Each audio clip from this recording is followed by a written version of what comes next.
Somewhere above your head right now, a spacecraft the size of a small car is moving faster than anything humanity has ever built.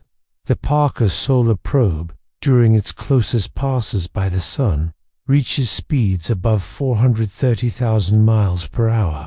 At that velocity, it could circle the entire Earth in under 4 minutes. It could cross the continental United States in about 25 seconds, fast enough that if you blinked twice while standing in New York, the probe would already be somewhere over the Pacific, closing in on Hawaii. And here's the number that should stop you cold. Even at that speed, reaching Proxima Centauri, the nearest star system to our own, a mere 4.24 light-years away, would take the Parker Solar Probe roughly 6,600 years. Sit with that for a second. A journey beginning around the time ancient Sumerians were inventing writing would, only now, be just arriving. Tonight we're going to spend some real time with a question that sounds simple, but turns out to be one of the strangest, most genuinely mind-bending puzzles in all of physics.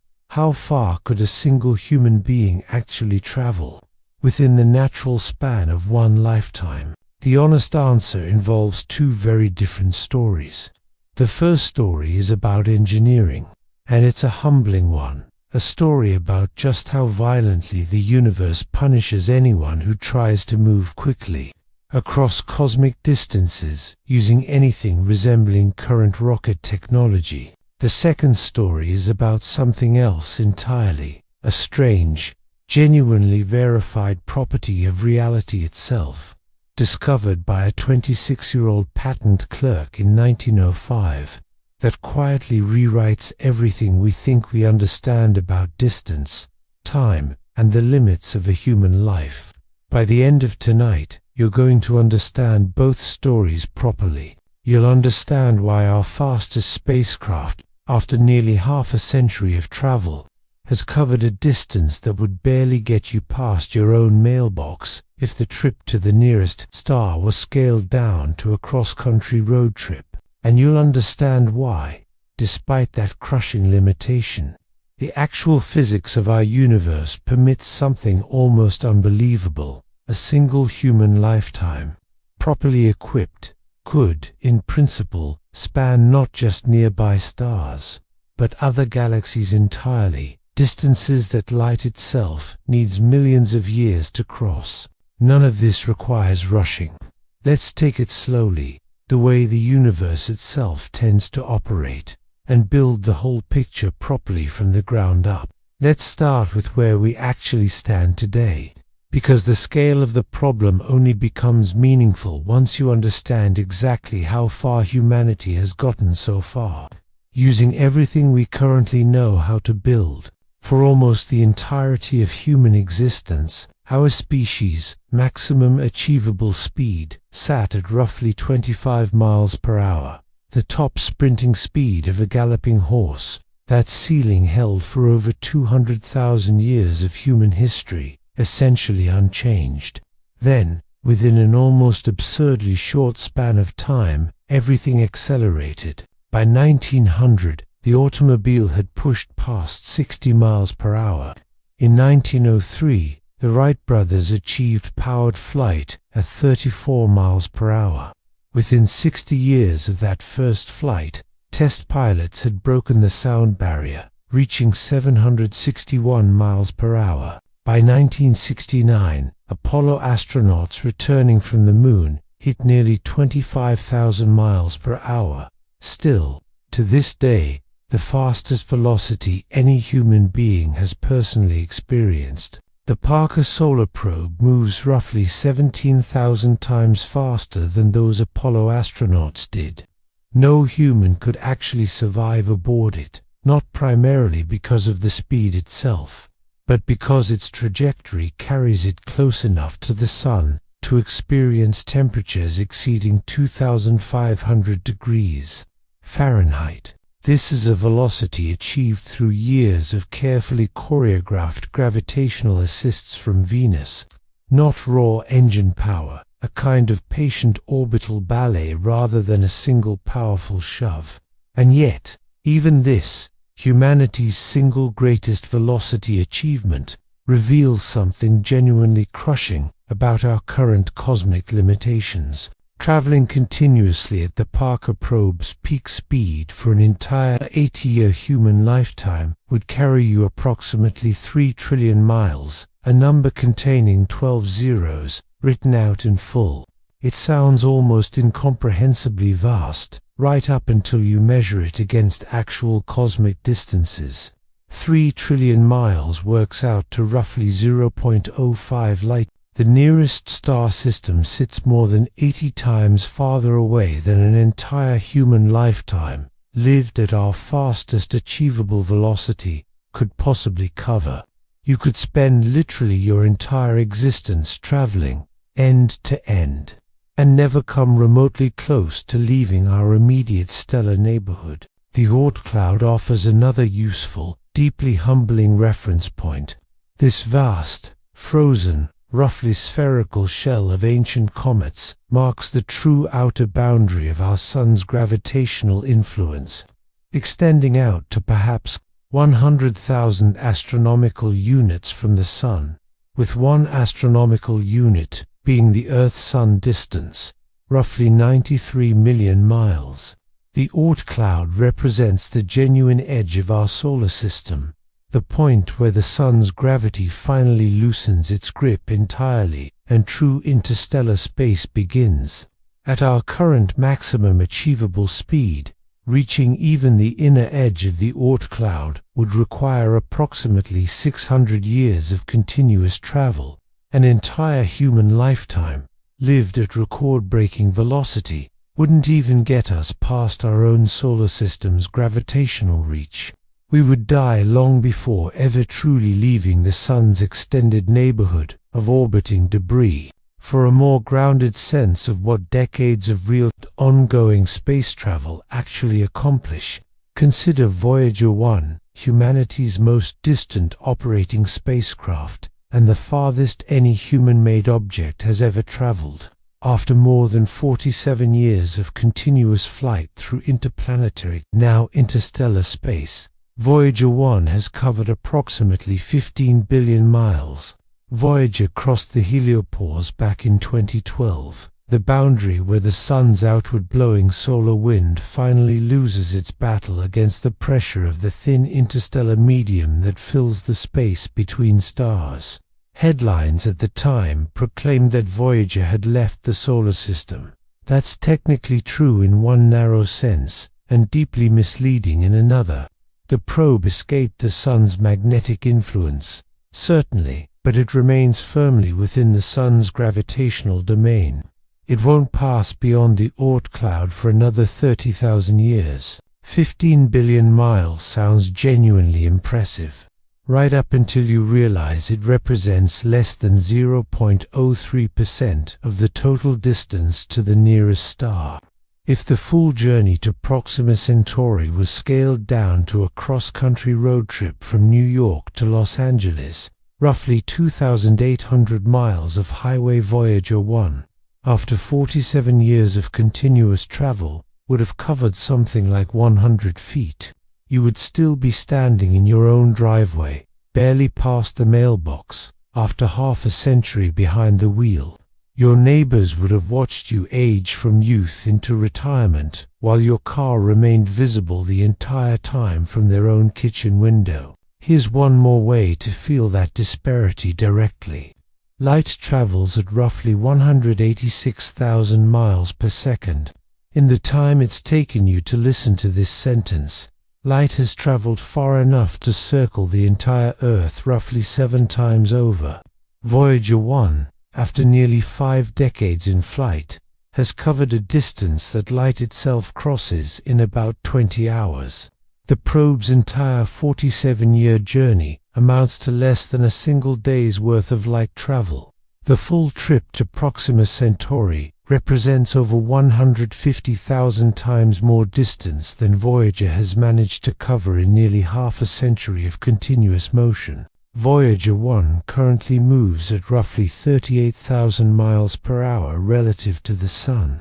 Genuinely extraordinary by earthly standards, and a useful illustration of the enormous gulf separating human achievement from cosmic requirement. At that speed, the probe would need over 70,000 years just to reach the distance of Proxima Centauri. By the time Voyager theoretically arrived there, assuming it somehow survived the journey through interstellar space intact, the humans who built and launched it would have been extinct for longer than our entire species has currently existed. Homo sapiens emerged roughly 300,000 years ago.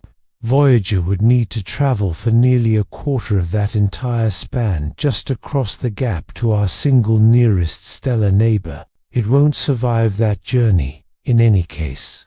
Voyager 1 runs on a plutonium-based power source generating electricity through steady radioactive decay, and that source loses roughly 4 watts of output every year as the plutonium gradually depletes. By 2025, the probe will lack sufficient power to operate any remaining scientific instruments.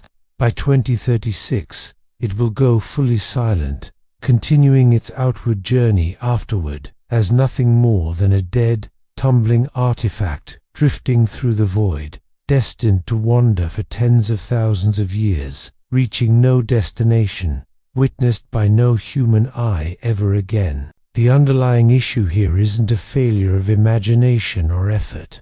It's a hard mathematical wall, baked directly into the chemistry of how rockets work in the first place.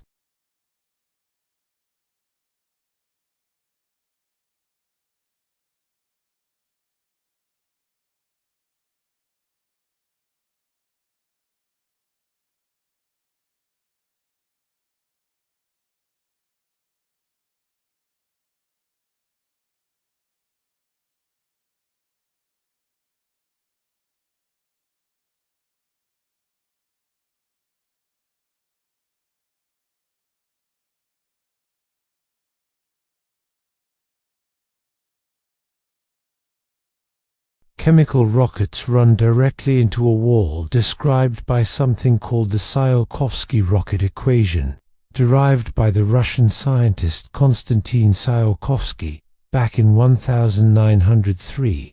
This equation governs the absolute maximum velocity any rocket can achieve based on 2 factors alone: the exhaust velocity of its propellant, essentially how fast the rocket can physically throw material out its back end, and the ratio between the rocket's fully fueled starting mass and its much lighter mass once that fuel has burned away.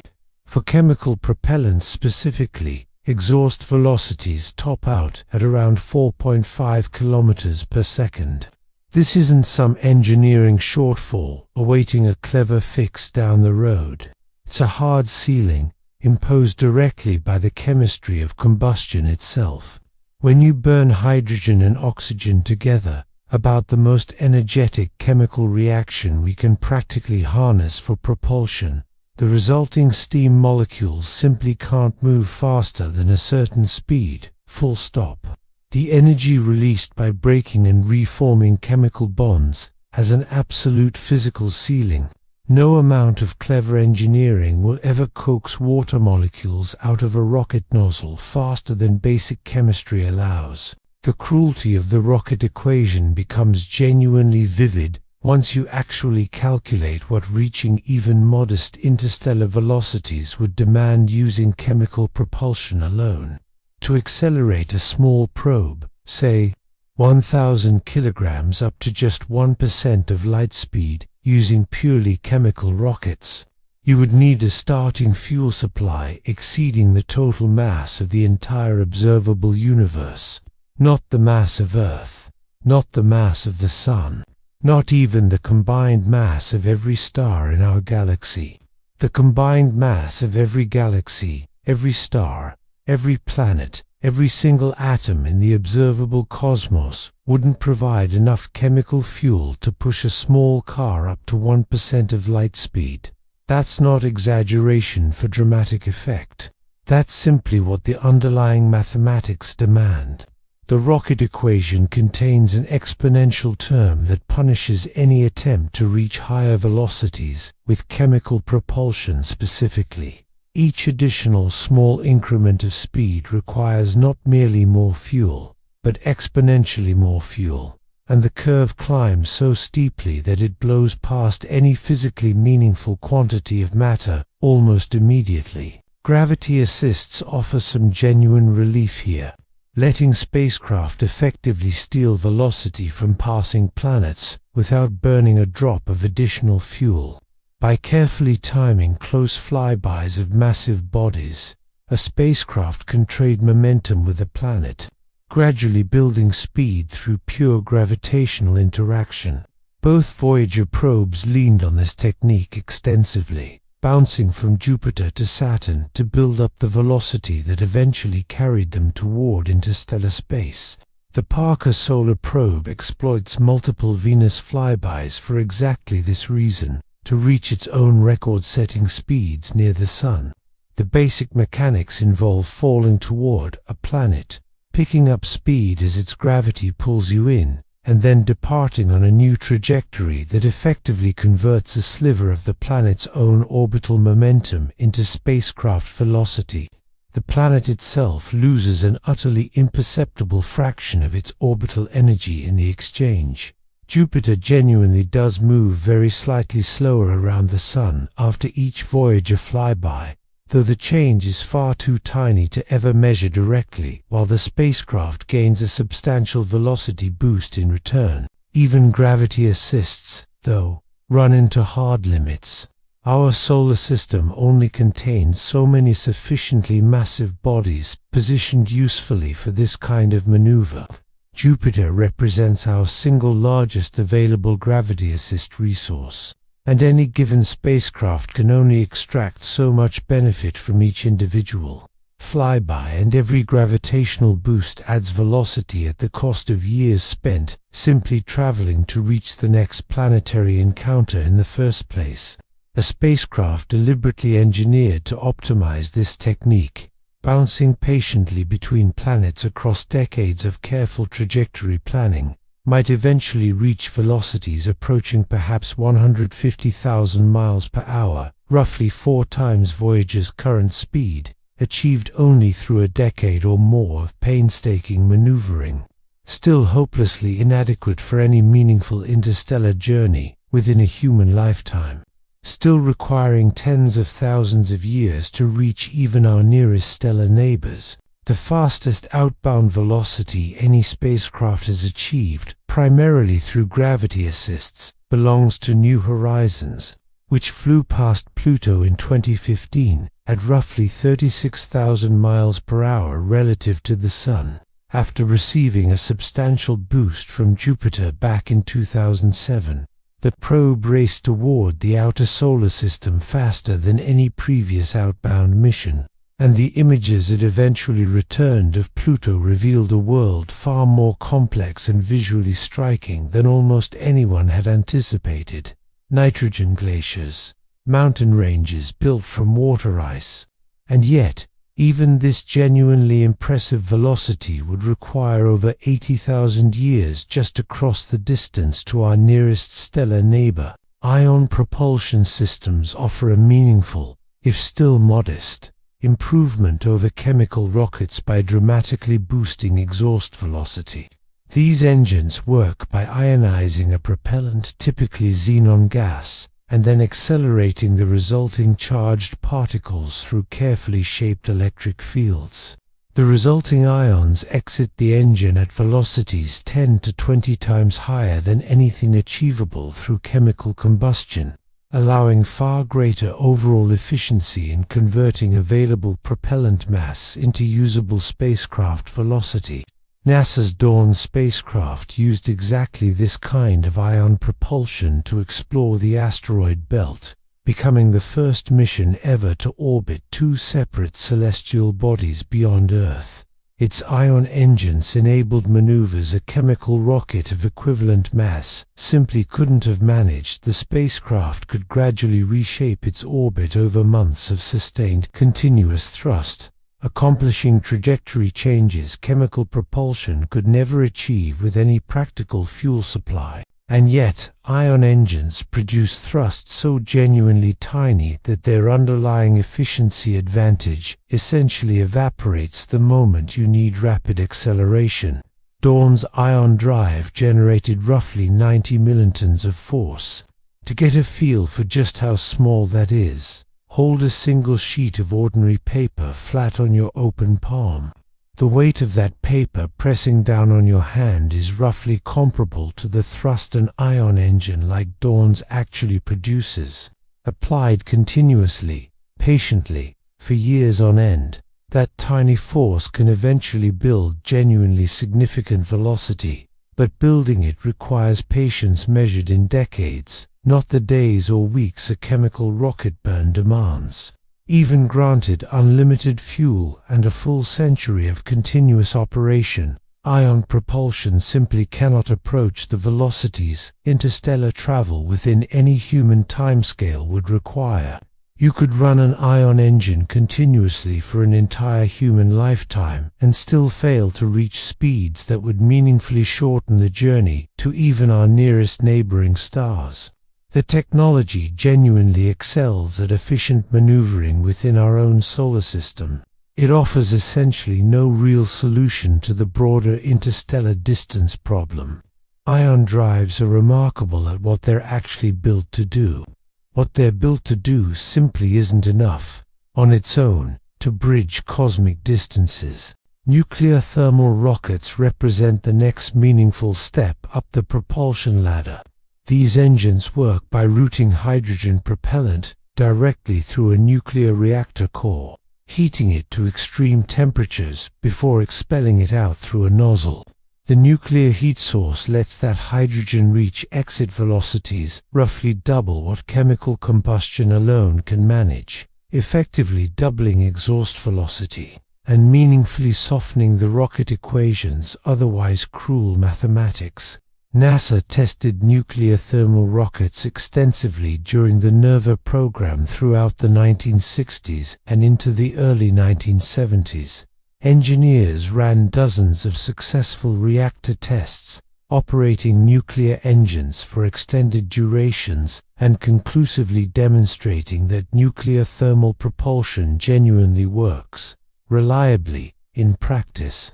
The underlying technology was mature enough for real deployment before political and budgetary pressures ultimately inflated. We have reasons largely and done with nantically and dunted. Reasons larges. We have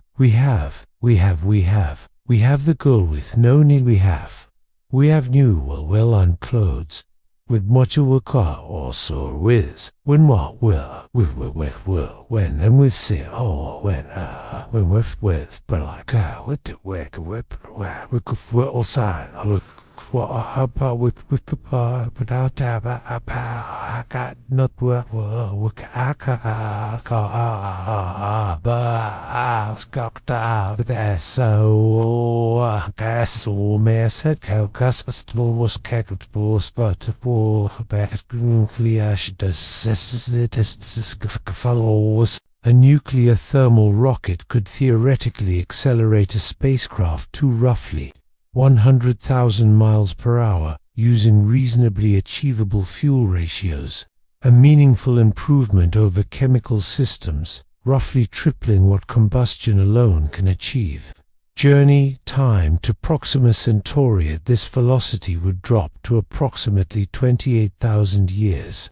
Still impossibly long for any individual human lifespan, still considerably longer than recorded human civilization has existed in any form, but genuine progress, all the same, compared to chemical propulsion alone. Solar sails represent perhaps the most elegant propulsion concept of all, exploiting the raw radiation pressure of sunlight itself to gradually accelerate a spacecraft without requiring it to carry any fuel whatsoever.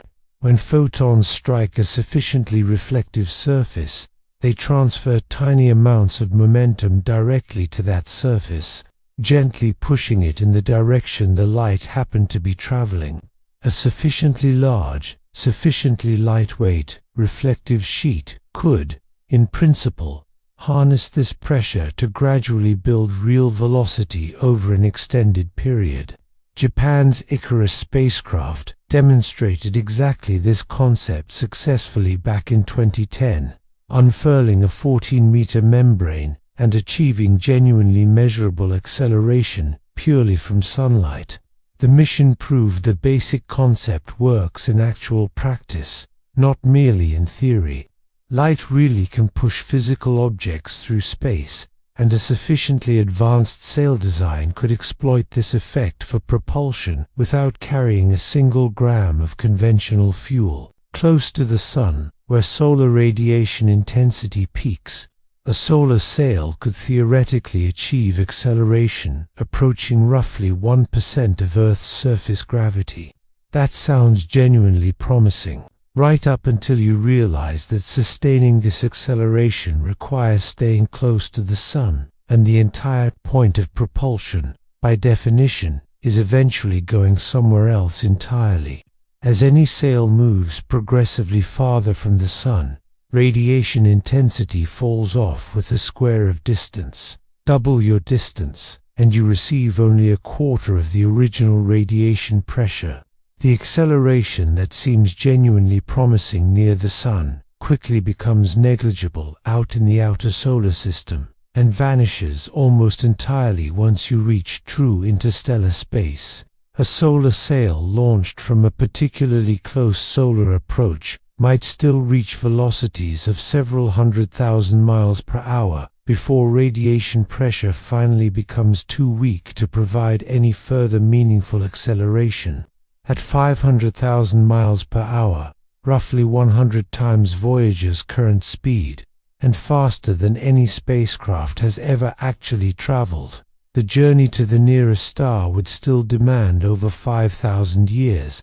A full human lifetime spent traveling at this speed would cover approximately 350 billion miles, or about 0.6 light-years, roughly 1/7 of the way to Proxima Centauri. Genuine, meaningful progress. And you would still, inevitably, die in the empty void between the stars, never reaching your intended destination. This represents the genuinely sobering reality of current and reasonably near-future propulsion technology. The fastest speeds achievable through any mechanism humanity has actually demonstrated, rigorously tested, or could plausibly construct within the coming century, simply cannot carry a human being beyond our immediate cosmic neighborhood within a single natural lifespan. Chemical rockets are fundamentally, mathematically incapable. Ion engines are far too weak for rapid acceleration. Nuclear thermal rockets help meaningfully, but nowhere near enough. Solar sails can't accelerate any reasonably sized mass to sufficient velocity. By every reasonable measure, we remain seemingly permanently confined within a few light hours of our own home world. This particular limitation weighed heavily on early 20th century physicists thinking seriously about the prospects for interstellar travel. Many concluded that travel between stars was, for all practical purposes, simply physically impossible for biological beings. The energy requirements appeared genuinely astronomical. The necessary journey times exceeded any reasonable definition of practical. Cosmic radiation exposure accumulated across decades-long voyages would build too lethal doses. The vast, empty distances separating individual stars seemed almost deliberately designed to prevent any meaningful movement of life from one stellar system to another. Some researchers half-seriously concluded that the universe had effectively imposed a kind of cosmic quarantine, trapping intelligent species permanently on their home worlds through the simple, brute mechanism of overwhelming distance. The speed of light appeared to create an absolute barrier no amount of clever engineering could ever realistically overcome. We might, at best, communicate with sufficiently distant civilizations through radio signals taking years or centuries to arrive, but we could never actually visit them, never shake hands with an alien, never walk on a world orbiting another sun. The cosmos, by this read, simply forbade such adventures through the cold, indifferent mathematics governing space and time. And yet, hidden directly inside the very same equations that appeared to imprison humanity lies a genuine loophole, one so profound it fundamentally transforms everything we think we understand about the relationship between distance, time, and the realistic limits of human exploration. That loophole was discovered in 1905 by a 26-year-old patent clerk working a day job in Bern, Switzerland. His name was Albert Einstein, and he started by asking a deceptively simple question that would go on to shatter 3 centuries of confident assumptions about how the universe fundamentally operates. Einstein wondered, what would happen if you could somehow ride directly alongside a beam of light? What would you actually see? How would time itself pass for you? What would happen to the surrounding space? The answers he eventually worked out contradicted essentially everything ordinary human intuition suggests about motion, time, and distance. They revealed, with mathematical certainty, that the barrier apparently trapping humanity within our own cosmic backyard isn't nearly as solid or absolute as it first appears. Distance and time, it turns out, are not the fixed, universal quantities everyday experience leads us to assume. They're genuinely flexible. They stretch and compress depending entirely on how fast you happen to be moving through space. A clock carried aboard a sufficiently fast spacecraft does not tick at the same rate as an identical clock left quietly behind on Earth. A measuring rod carried by a fast-moving traveler does not retain the same length as an identical rod that stayed perfectly still. The universe plays genuine, measurable tricks with both space and time, tricks that make what seems flatly impossible suddenly mathematically achievable. But understanding exactly how far a human being could realistically travel within a single lifetime first requires abandoning our everyday intuitive sense of how motion actually works. We need to step into a realm where clocks genuinely run at different rates depending on velocity, where distances physically contract for sufficiently fast travelers, and where the seemingly hard 80-year barrier imposed by ordinary human mortality turns out to be far more flexible than it first appears. In 1905, that 26-year-old patent clerk submitted a paper to the German physics journal Annalen der Physik. The paper carried an almost deliberately unassuming title, On the Electrodynamics of Moving Bodies, that gave absolutely no hint of its genuinely revolutionary contents. It contained no mathematics more advanced than basic algebra. It referenced almost no prior published scientific literature. It was written by a man holding no formal academic position, no laboratory of his own, no dedicated research funding whatsoever.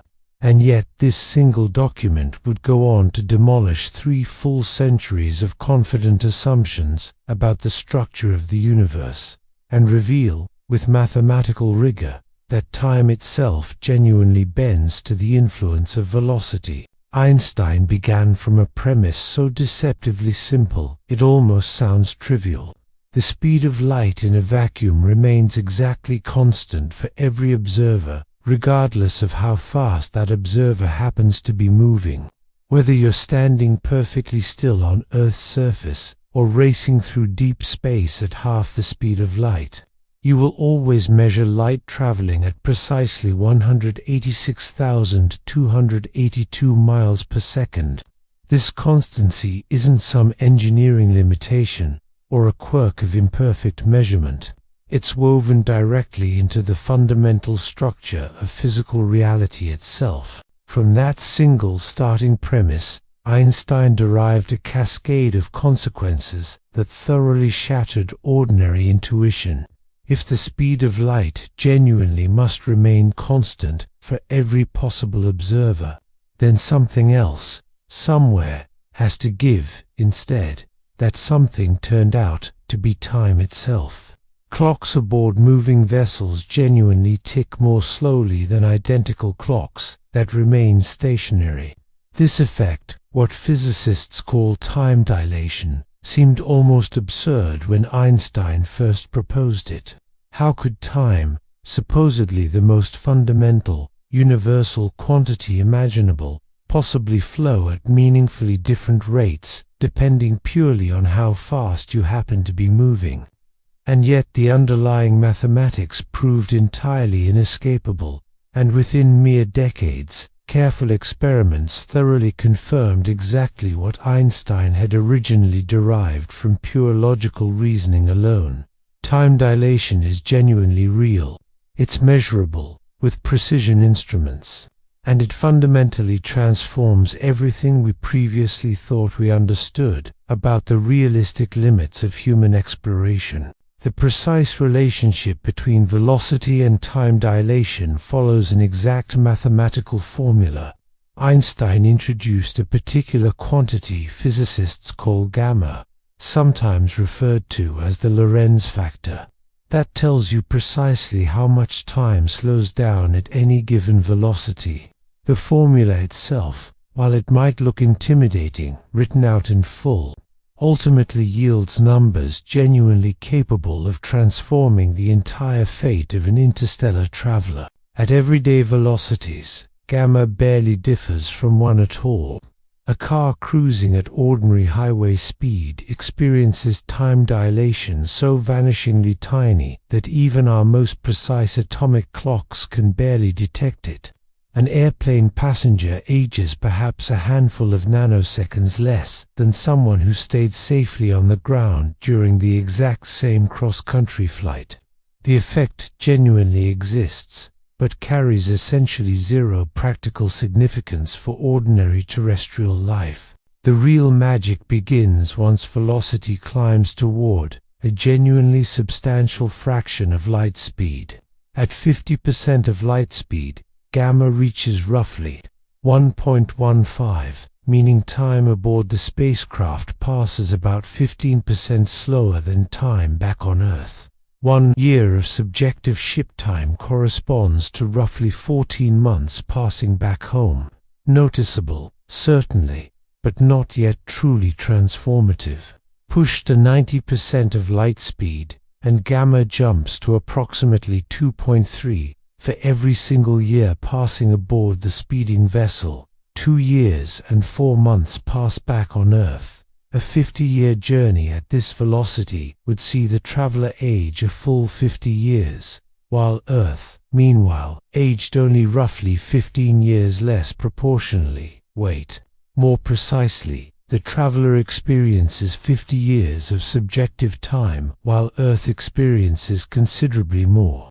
A crew returning after this kind of journey would find their grandchildren grown elderly, their great-grandchildren now running the world in their place. Push further still, to 99% of light speed, and gamma reaches roughly 7.1.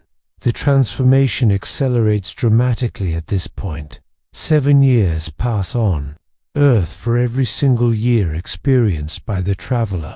A full decade of subjective ship time corresponds to a staggering 70 years back home.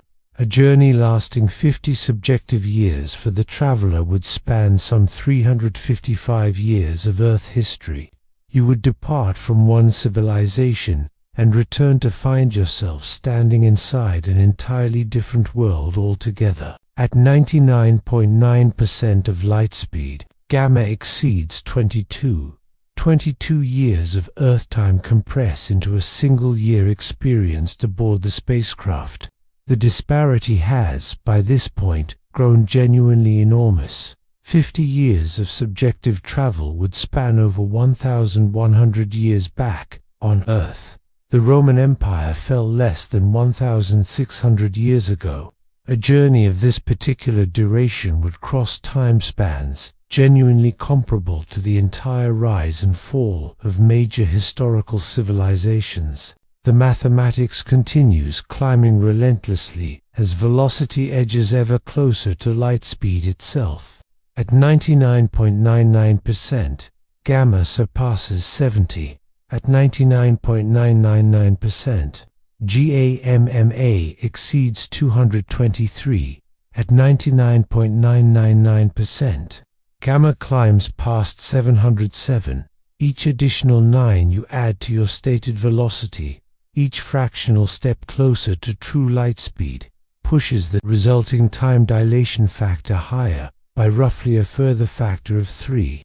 These numbers genuinely transform the entire question of interstellar travel. Once you start applying them to real destinations, consider Vega, one of the brightest stars visible in our night sky.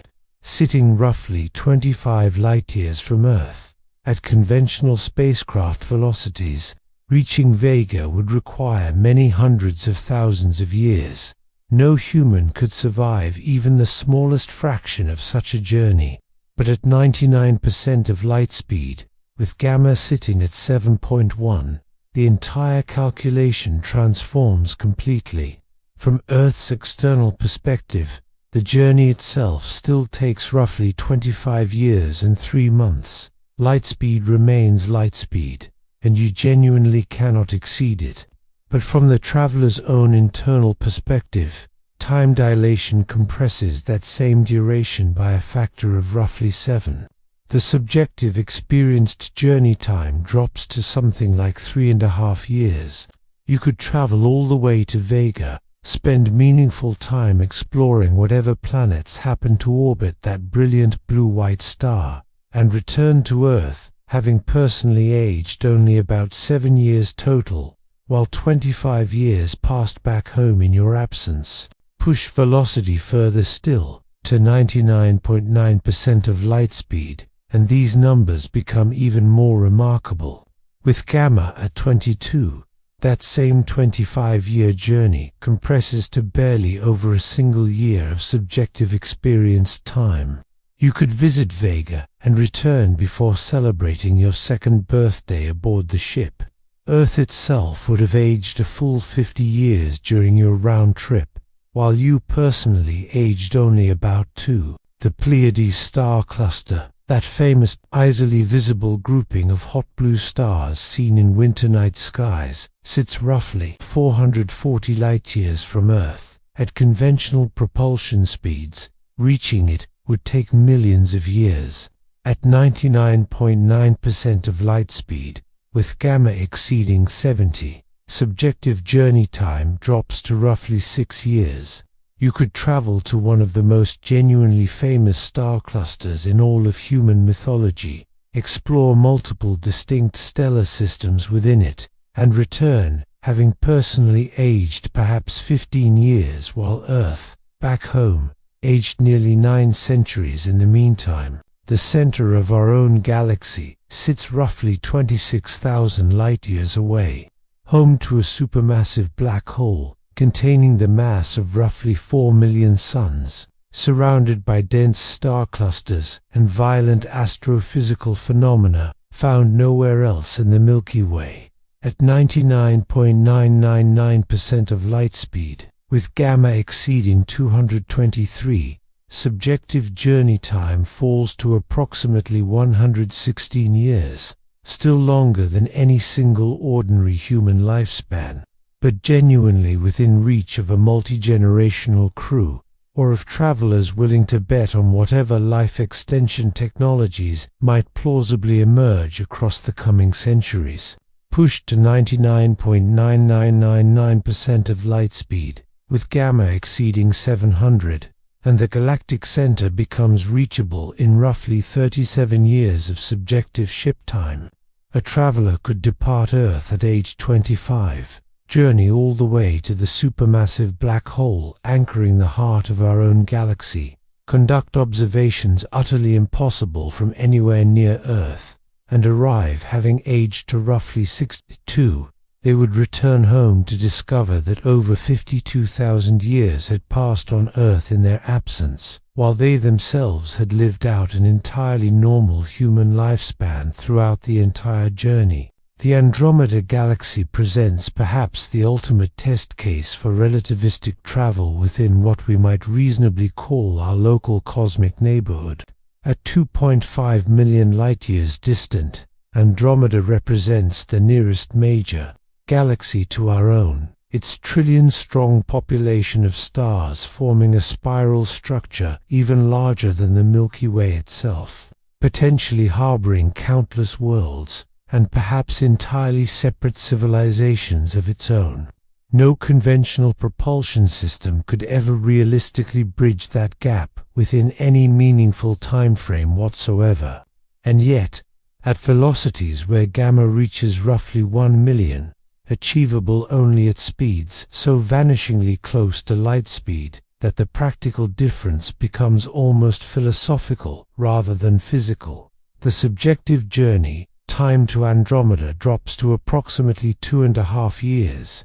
A traveler could genuinely cross the entire void separating galaxies, explore what amounts to a completely separate island universe, and experience the whole journey as lasting less time than a typical graduate degree program takes to complete. Earth, meanwhile, would age a full 2.5 million years during that same journey. Human civilization, by the time of any theoretical return, would very likely be entirely unrecognizable, or simply gone altogether. The traveler themselves, though, would have personally aged only a handful of years throughout the whole experience. These calculations reveal something genuinely profound that Einstein's equations encode directly, even though everyday lived experience completely obscures it. The universe has not actually constructed deliberate barriers specifically to prevent cosmic exploration. Time dilation provides a real, physically valid mechanism that could, in principle, carry human consciousness across distances that light itself requires millions of years to traverse. The genuine limiting factor isn't physics, it's engineering. The underlying equations clearly permit interstellar, and even intergalactic, travel within a single human lifetime. We simply currently lack the actual technology required to reach the necessary velocities. So why exactly do these extraordinary velocities demand such genuinely extraordinary energy? The answer traces back to another one of Einstein's revolutionary insights, encoded in the single most famous equation in all of physics. E=mc² tells us that mass and energy are fundamentally equivalent, interchangeable aspects of the very same underlying physical reality. This equivalence carries direct, unavoidable consequences for anything attempting to move at relativistic velocities. As any object accelerates, it naturally gains kinetic energy. At low, everyday velocities, this energy increase follows the familiar patterns Isaac Newton worked out centuries ago. Double your velocity, and your kinetic energy quadruples. The relationship is straightforward, and places no fundamental upper limit on how fast you could theoretically go, provided you have sufficient fuel available. But as velocity approaches a genuinely significant fraction of light speed, something strange begins happening. The energy required to push the object even faster starts climbing considerably faster than Newton's older equations would predict. Much faster. The object effectively begins behaving as though it has gained additional mass beyond what it started with. This effect, often called relativistic mass increase, grows steadily more pronounced as velocity climbs. At 50% of light speed, an object behaves as though it carries roughly 15% more mass than it does at rest. The additional energy you're pumping in to accelerate it further seems to simply vanish into this apparent mass increase, rather than translating proportionally into additional speed. At 90% of light speed, the effective mass has more than doubled. The exact same engine thrust that once produced rapid, satisfying acceleration now yields a sluggish, disappointing response, as though the spacecraft had suddenly, mysteriously grown enormously heavier. At 99% of light speed, effective mass has increased by a factor of roughly 7. At 99.9%, that factor exceeds 22. Each successive increment of additional velocity demands not merely more energy, but exponentially more energy. The relationship follows precisely the same gamma factor governing time dilation, except now working firmly against the traveler, rather than for them. This mass increase explains directly why light speed represents an absolute, physically unbreakable barrier for anything possessing genuine rest mass. As velocity approaches true light speed, effective mass approaches infinity. Accelerating something with infinite mass would, by definition, require infinite energy. Since infinite energy simply doesn't exist anywhere in the universe, that final approach toward true light speed becomes genuinely asymptotic. You can get closer and closer, tacking on additional nines after the decimal point of your velocity expressed as a percentage of light speed, but you can never, under any circumstances, fully arrive. The practical energy requirements for relativistic travel prove genuinely staggering, even well below this theoretical absolute limit. Consider accelerating a small probe, perhaps 1,000 kilograms in mass, to 90% of light speed. The kinetic energy required exceeds 10 to the 19th power in joules, a number containing 20 separate digits when written out in full. That figure equals roughly the sun's entire energy output across about 2 full seconds, or the entire energy consumption of human civilization across approximately 1 million years, concentrated entirely into accelerating one single, small spacecraft. For a more substantial vessel actually capable of sustaining human life across an interstellar journey, perhaps 100,000 kilograms, or considerably more, the energy requirement scales up proportionally. Accelerating a vessel of that mass to 90% of light speed would demand energy roughly equivalent to the sun's total output sustained across several full minutes. This isn't an engineering shortfall patiently awaiting some future clever fix. It's a fundamental requirement directly imposed by the underlying structure of spacetime itself. And the energy cost effectively doubles again once you remember that any sensible traveler generally wants to actually stop upon arrival. Decelerating from 90% of light speed requires precisely as much energy as the original acceleration to that velocity demanded in the first place. A genuine round trip doubles the total requirement yet again. A return journey to Vega at 90% of light speed would require fully 4 times the energy needed for a single one-way acceleration alone, an amount exceeding the sun's total output sustained across roughly a quarter of an hour. These staggering energy requirements explain precisely why relativistic travel remains firmly theoretical.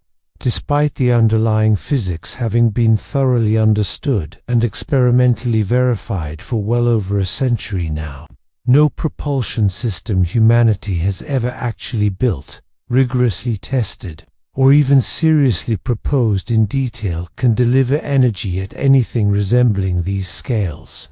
Chemical rockets fall short by a factor measured in billions.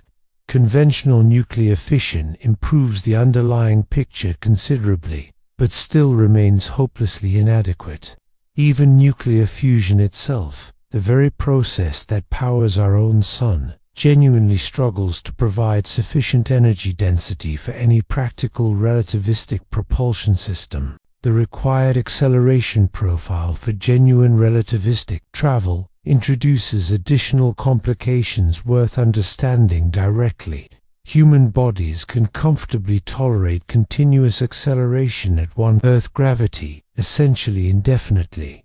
it simply feels like ordinary body weight, allowing travelers to walk, eat, sleep, and otherwise function entirely normally throughout an extended journey.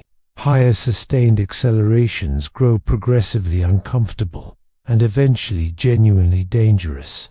Sustained acceleration at 2 gravities causes real fatigue and meaningful health problems over time. 5 gravities can cause outright blackouts. 10 gravities can prove fatal.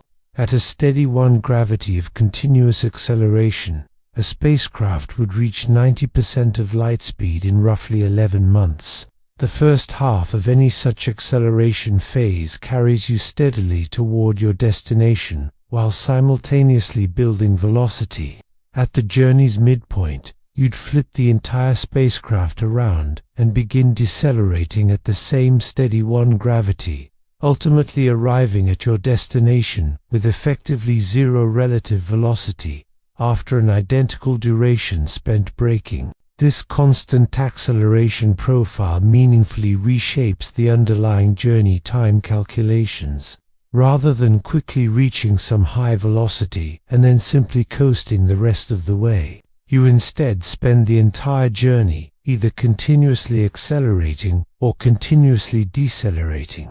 For shorter trips specifically, this particular approach demands considerably more total energy than a simple coast phase would otherwise require.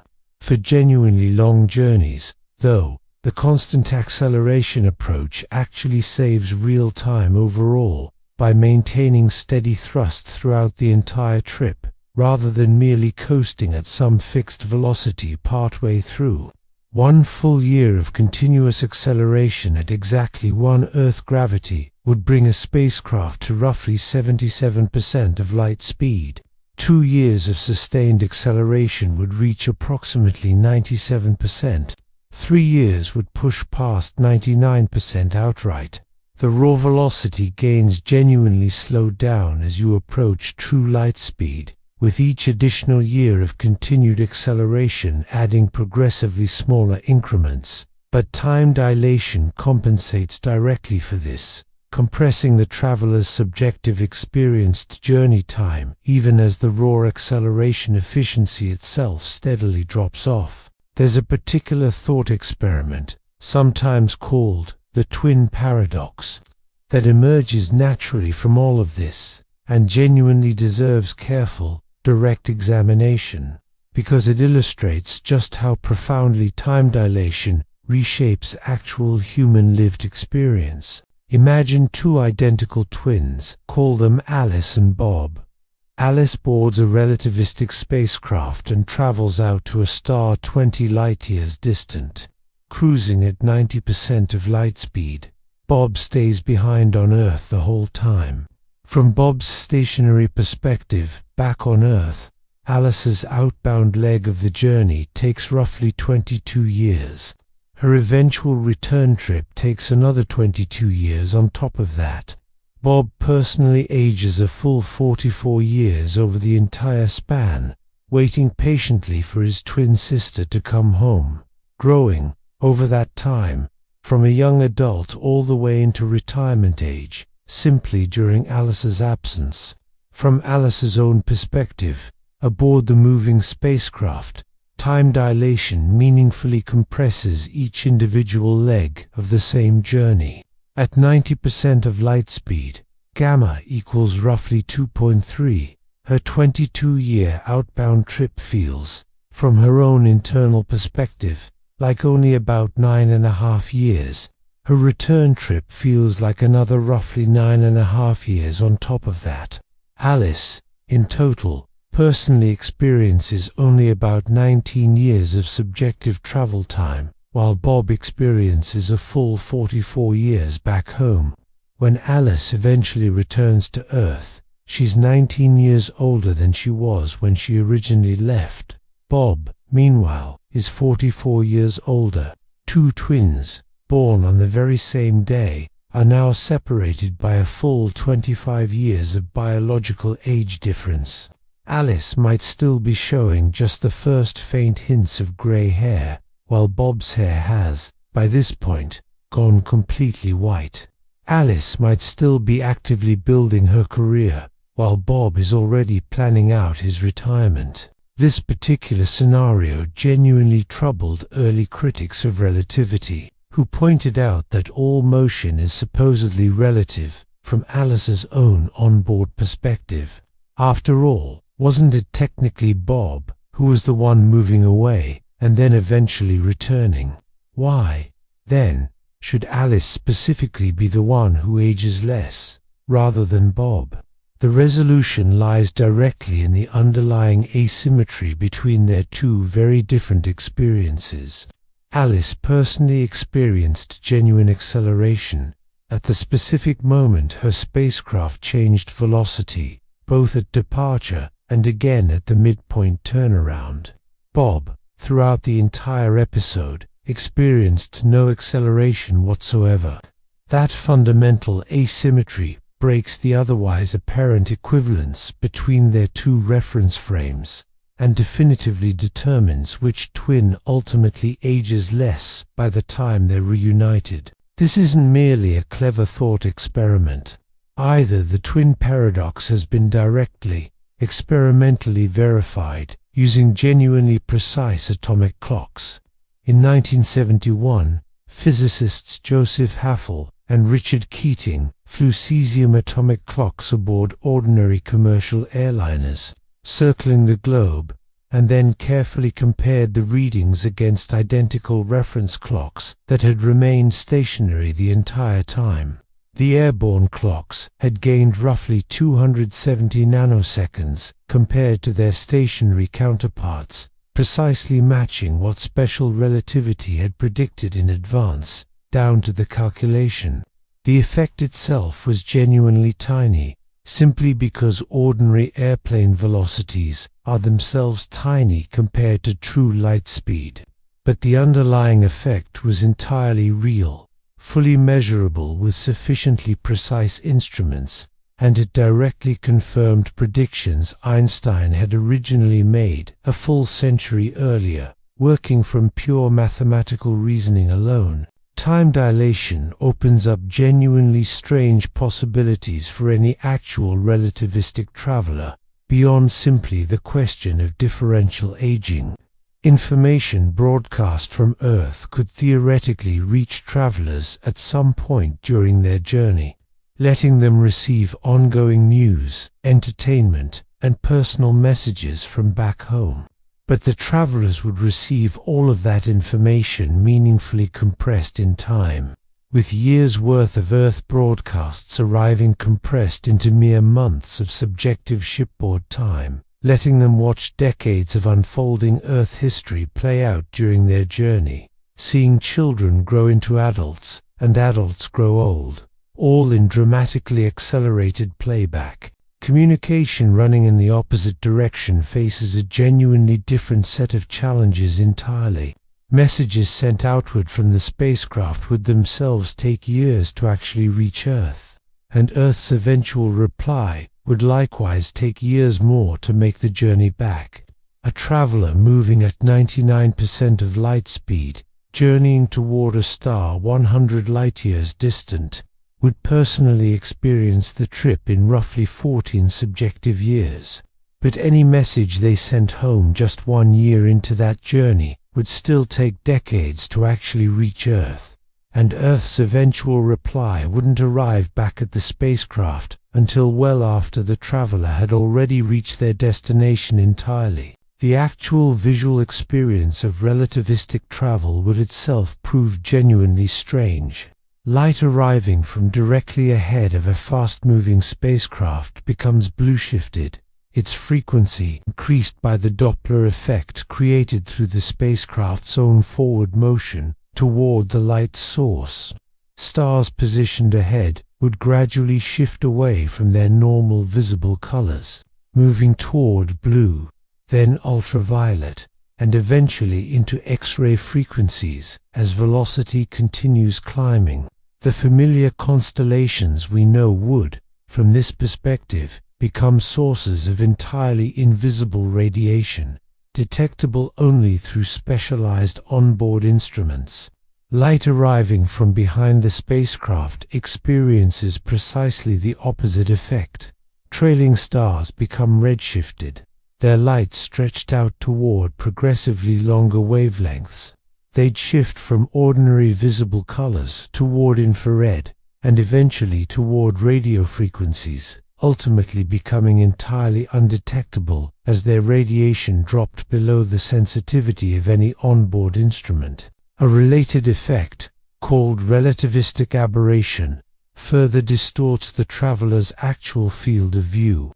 Light arriving from the sides of the moving spacecraft appears, from the traveler's perspective, to instead originate from somewhere directly ahead, effectively compressed into an increasingly narrow cone pointed in the direction of travel.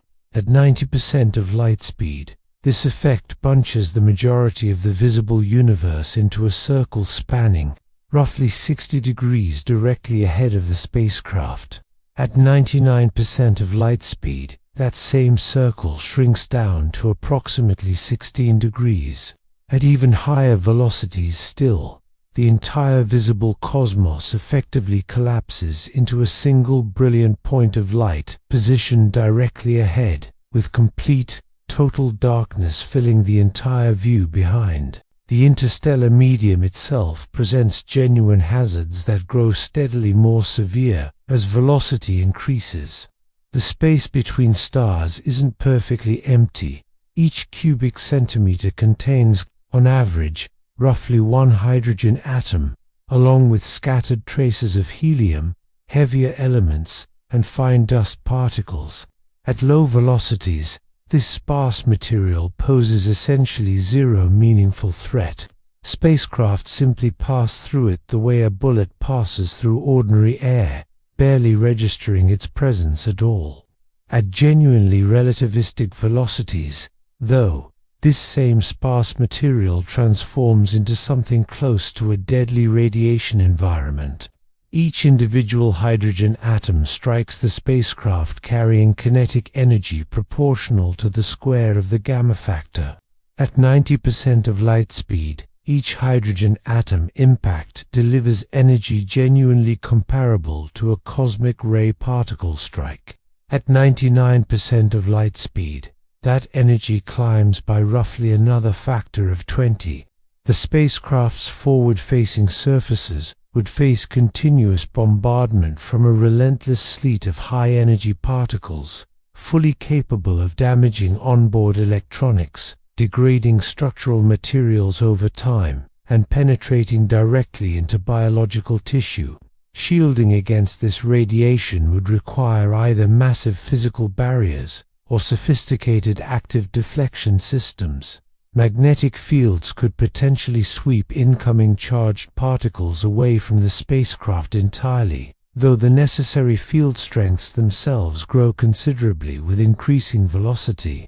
Physical shielding, meanwhile, adds further mass that itself must then be accelerated to relativistic speed as well, compounding the underlying energy requirements yet again. Despite all of these genuinely formidable practical challenges, the core physics underlying relativistic travel remains entirely clear and entirely experimentally verified.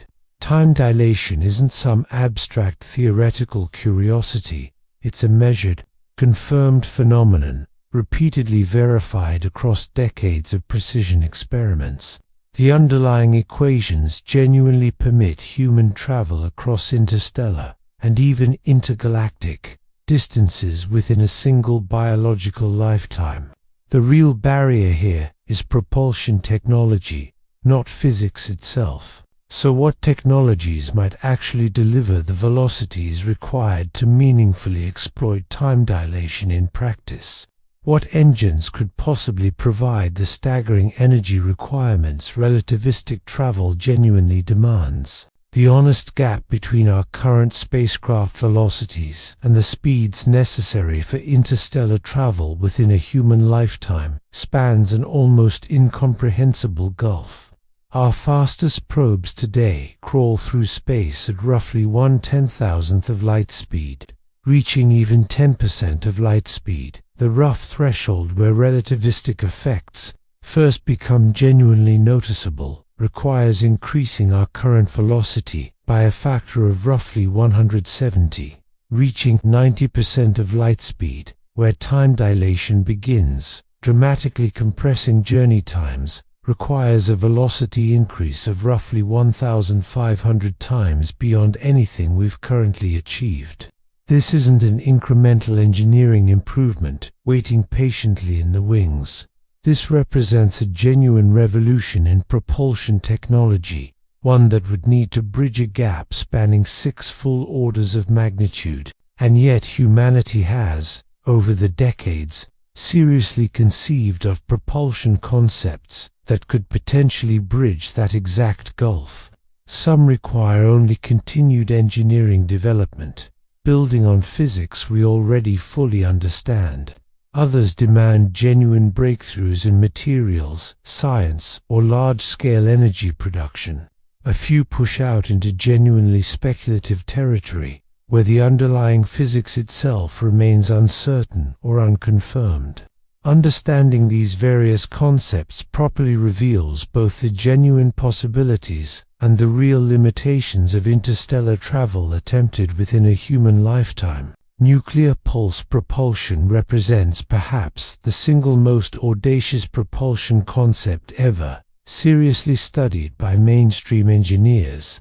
The idea originally emerged in the late 1950s at the General Atomics Laboratory in San Diego, where a team of genuinely brilliant physicists asked a question that on its surface sounded almost insane.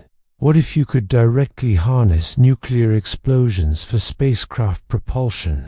What if, instead of carefully containing nuclear energy inside a conventional reactor, you simply detonated a sequence of bombs behind your spacecraft and rode the resulting blast waves outward toward the stars? Project Orion, as the resulting effort came to be known, attracted some of the finest scientific minds working at the time. Freeman Dyson, Theodore Taylor, and dozens of other talented physicists and engineers devoted years of serious effort to transforming this seemingly absurd-sounding concept into genuinely detailed engineering plans. These weren't dreamers spinning idle fantasies. They were serious working scientists, performing rigorous calculations and conducting actual physical experiments. The basic Orion concept worked, in outline, like this.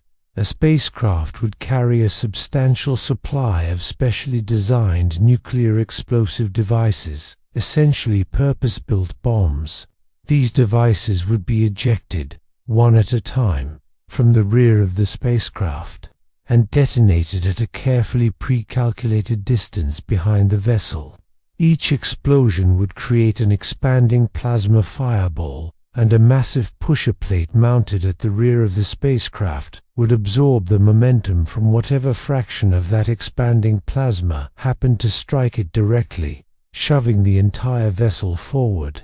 A system of shock absorbers, mounted between the pusher plate and the crew compartment, would then smooth out these otherwise violent individual impulses into something approaching tolerable, sustained acceleration. The Project Orion team actually conducted real physical tests, using conventional chemical explosives rather than genuine nuclear devices for safety and practicality, building small-scale models complete with their own pusher plates, and detonating charges directly beneath them to demonstrate the concept worked in genuine practice, not merely on paper. The models genuinely flew. The pusher plates survived repeated blasts intact. The shock absorption systems performed exactly as designed. Nuclear test ban treaties ultimately halted the broader program in 1963, before any actual atomic detonations could be tested directly. But the underlying physics had, by that point, already been thoroughly validated through other means. Detailed calculations showed that Orion could, in principle, achieve performance far exceeding any other propulsion concept envisioned either at the time or really in the decades since. A relatively modest Orion-style spacecraft using fission-based bombs specifically, could reach velocities of roughly 3 to 4% of light speed. Larger designs, incorporating hydrogen fusion bombs instead, could potentially achieve something like 8 to 10% of light speed. The most genuinely ambitious designs, requiring engineering capabilities considerably beyond what 1960s technology could actually deliver, might theoretically reach 15% of light speed, or even somewhat higher. At 10% of light speed, a journey to Tau Ceti, a sun-like star roughly 12 light-years distant, that may host potentially habitable planets, would require roughly 120 years, still considerably longer than any single human lifetime, but genuinely within range of a multi-generational mission, or travelers willing to dedicate the bulk of their entire existence to the journey itself. Time dilation at this particular velocity provides only minimal practical benefit, compressing the journey by roughly 0.5% at most. The spacecraft would experience essentially the same elapsed duration that observers back on Earth would independently measure. The remaining engineering challenges for nuclear pulse propulsion specifically remain genuinely formidable, though not necessarily insurmountable. The pusher plate would need to survive repeated direct exposure to nuclear fireballs, with temperatures reaching millions of degrees, arriving in microsecond-scale pulses, potentially thousands of separate times throughout the journey. Materials science has, of course, advanced considerably since the original 1960 studies, and modern composite materials and refractory metals could plausibly meet these demanding requirements today. The shock absorption system would need to reliably convert violently sudden impulses into smooth, sustainable acceleration, without destroying either the spacecraft itself or its occupants in the process, a problem that appears genuinely solvable, given sufficient sustained engineering effort. Carrying thousands of individual nuclear devices, of course, poses obvious safety dangers both during the initial Earth departure phase and throughout the entire subsequent journey itself. A catastrophic failure during launch could scatter radioactive material across a wide area. An accident occurring at any point during the flight could destroy the entire mission outright. Yet, critically, nuclear pulse propulsion requires no genuinely new physics whatsoever, and no materials or technologies that exceed current human engineering capability in any fundamental sense. It represents, arguably, the nearest realistic path to genuinely relativistic velocities, using concepts we already thoroughly understand today. A more recent study, called Project Longshot, conducted jointly by the United States Naval Academy and NASA back in 1987 and 1988, examined a fusion-powered variant of this same basic nuclear pulse propulsion concept. This particular design would rely on small, controlled fusion explosions rather than fission-based bombs, achieving meaningfully higher overall efficiency while simultaneously reducing the associated radioactive hazard. Longshot was specifically designed to reach Barnard's star, roughly 6 light-years distant, in approximately 100 years, cruising at roughly 4.5% of light speed. The study concluded that such a mission was, in fact, technically feasible using technology that could plausibly be developed within several subsequent decades of sustained engineering effort. Antimatter propulsion occupies a genuinely unique position among the various interstellar propulsion concepts, offering energy density that thoroughly dwarfs every other known fuel source, while remaining firmly grounded in entirely well-understood physics.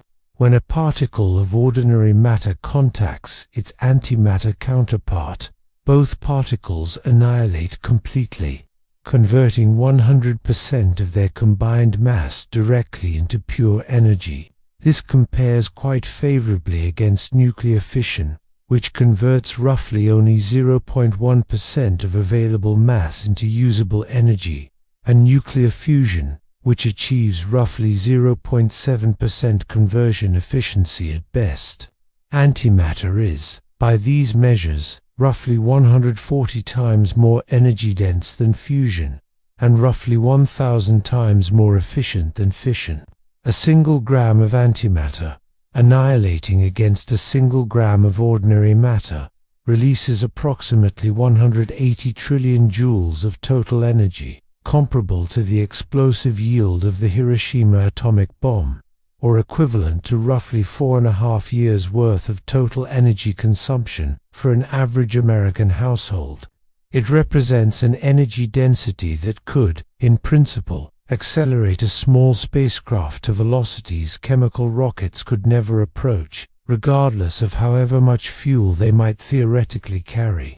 This extraordinary energy density makes antimatter theoretically ideal for bridging the otherwise impossible velocity gap separating us from genuinely relativistic speeds.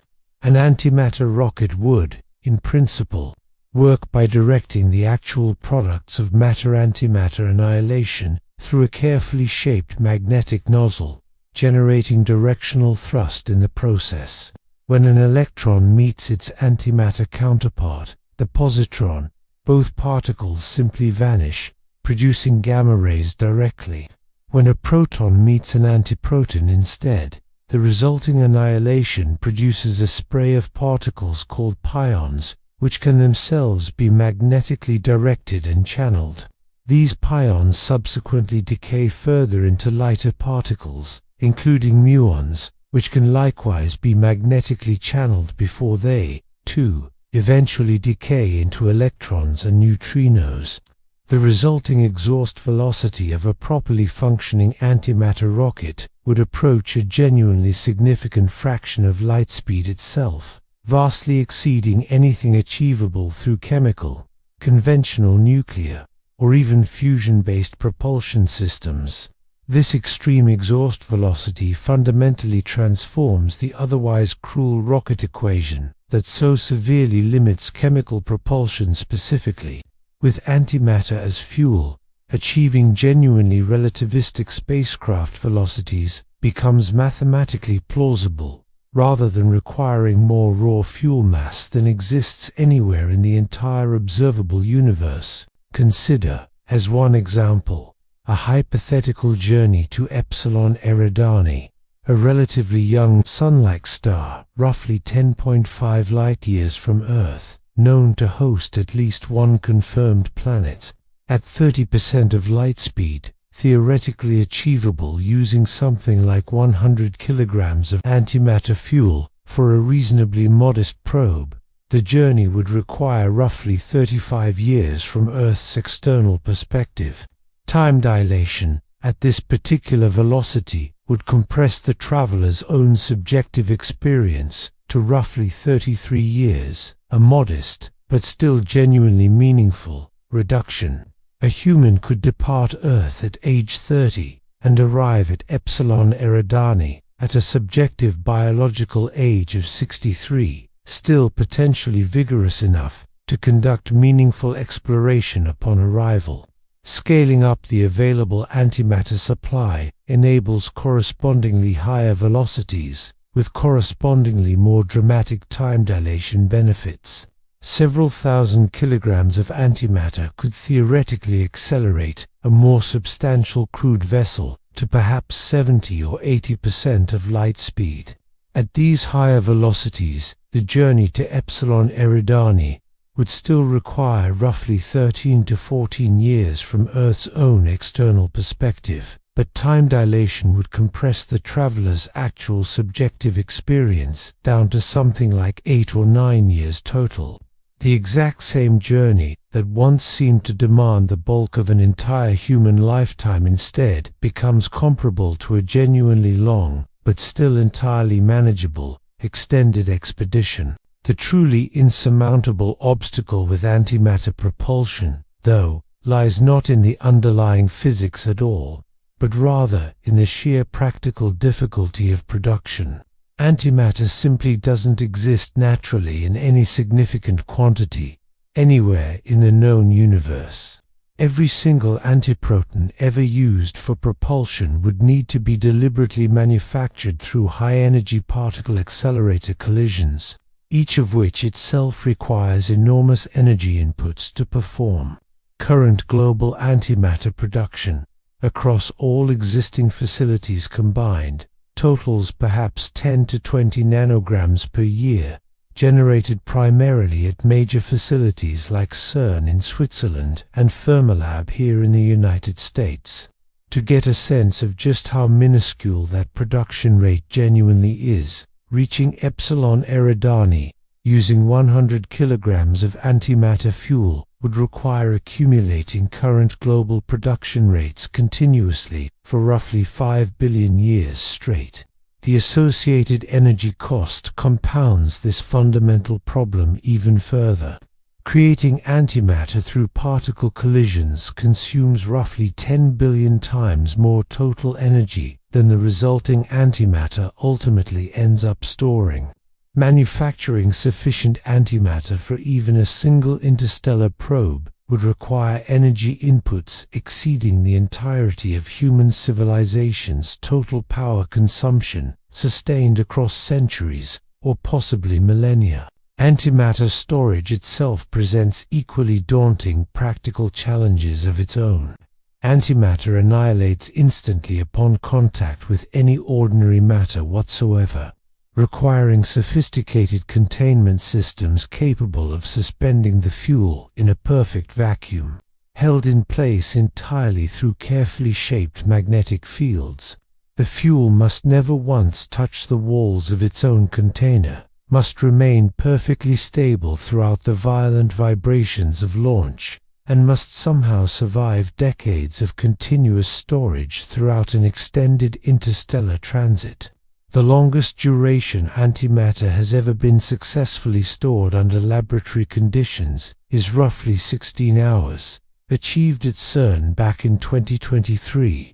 Scaling from 16 hours up to multiple decades represents a required improvement factor of roughly 10,000 times. These combined production and storage challenges effectively relegate antimatter propulsion to the genuinely distant future, if it ever becomes practically achievable at all. The underlying physics works beautifully, in principle.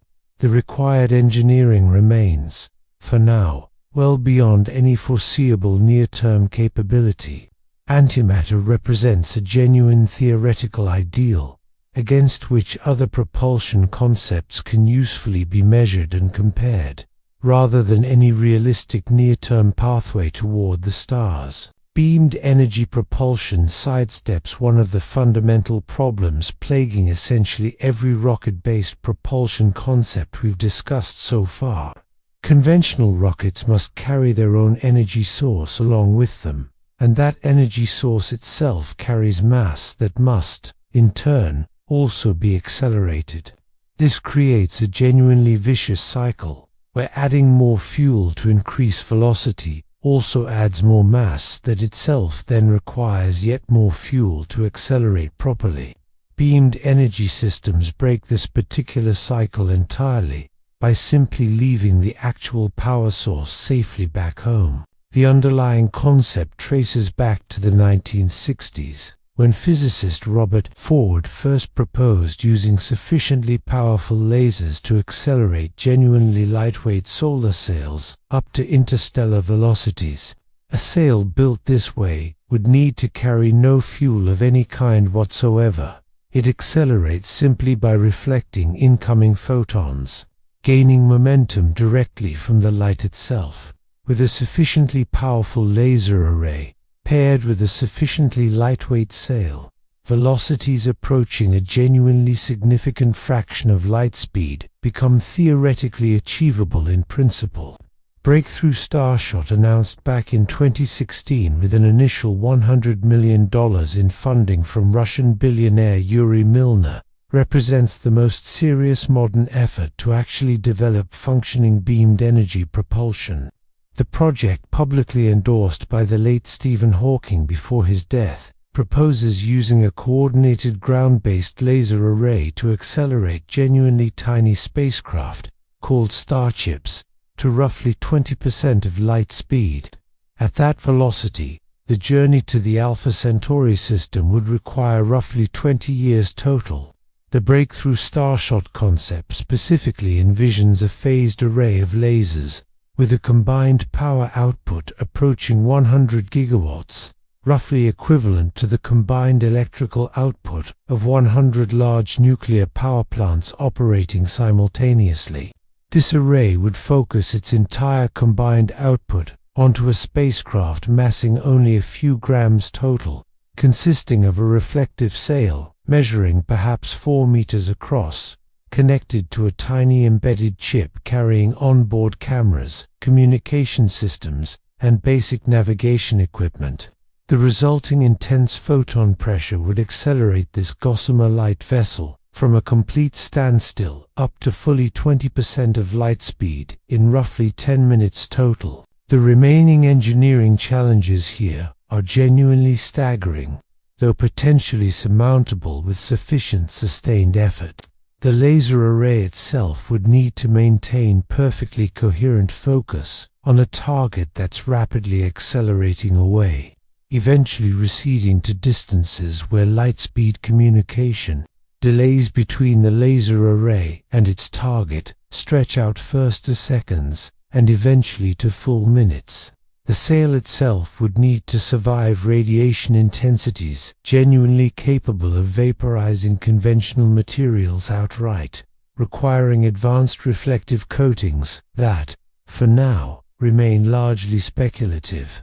The tiny embedded starship would need to contain genuinely functional scientific instruments, despite massing considerably less than a standard paperclip.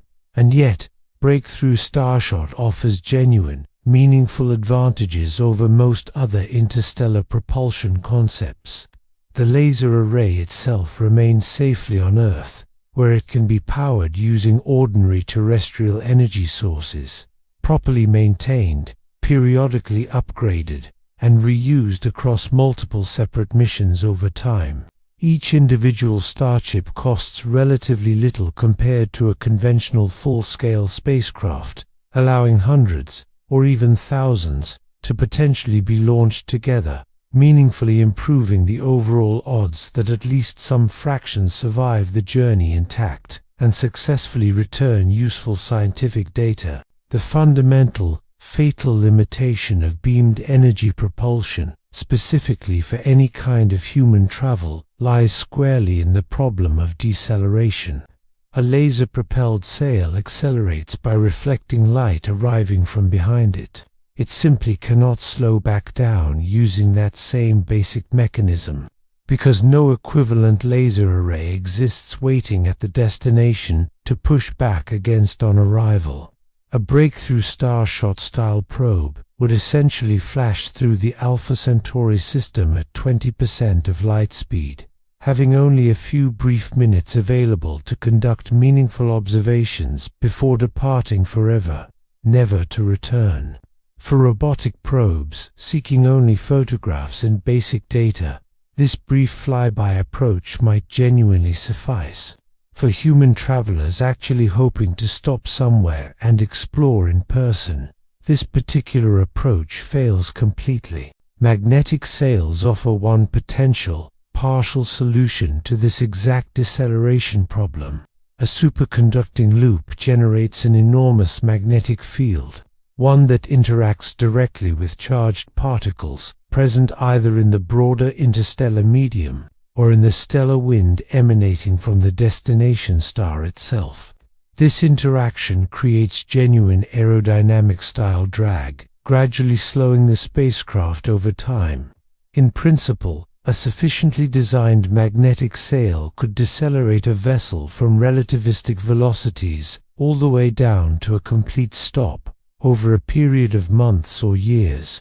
The underlying physics of magnetic sail deceleration genuinely works, but the necessary engineering requirements grow increasingly severe at higher velocities. slowing from 20% of light speed, requires dissipating an enormous quantity of kinetic energy, generating substantial heat throughout the magnetic sail and any nearby components.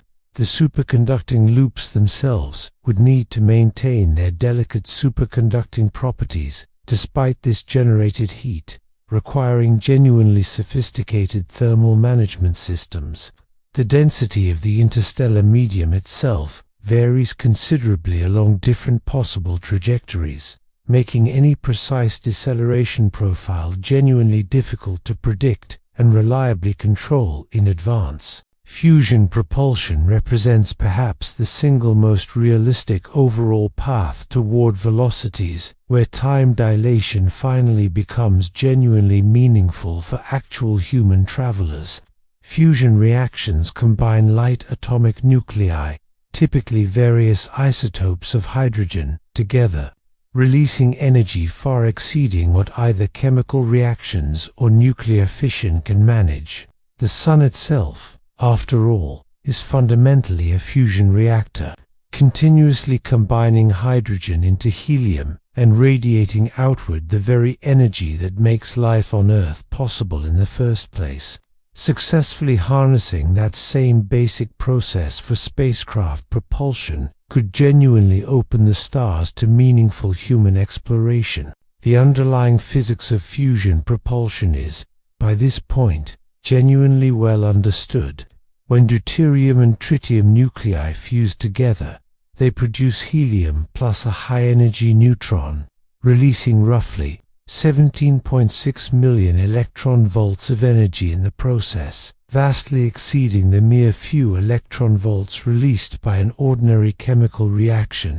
A properly designed fusion rocket could theoretically achieve exhaust velocities of roughly 3 to 5% of light speed, enabling overall spacecraft acceleration to perhaps 10 or 15% of light speed, using genuinely reasonable fuel-mass ratios. Project Daedalus, conducted by the British Interplanetary Society between 1973 and 1978, produced perhaps the most genuinely detailed engineering study ever completed for a fusion-powered interstellar probe.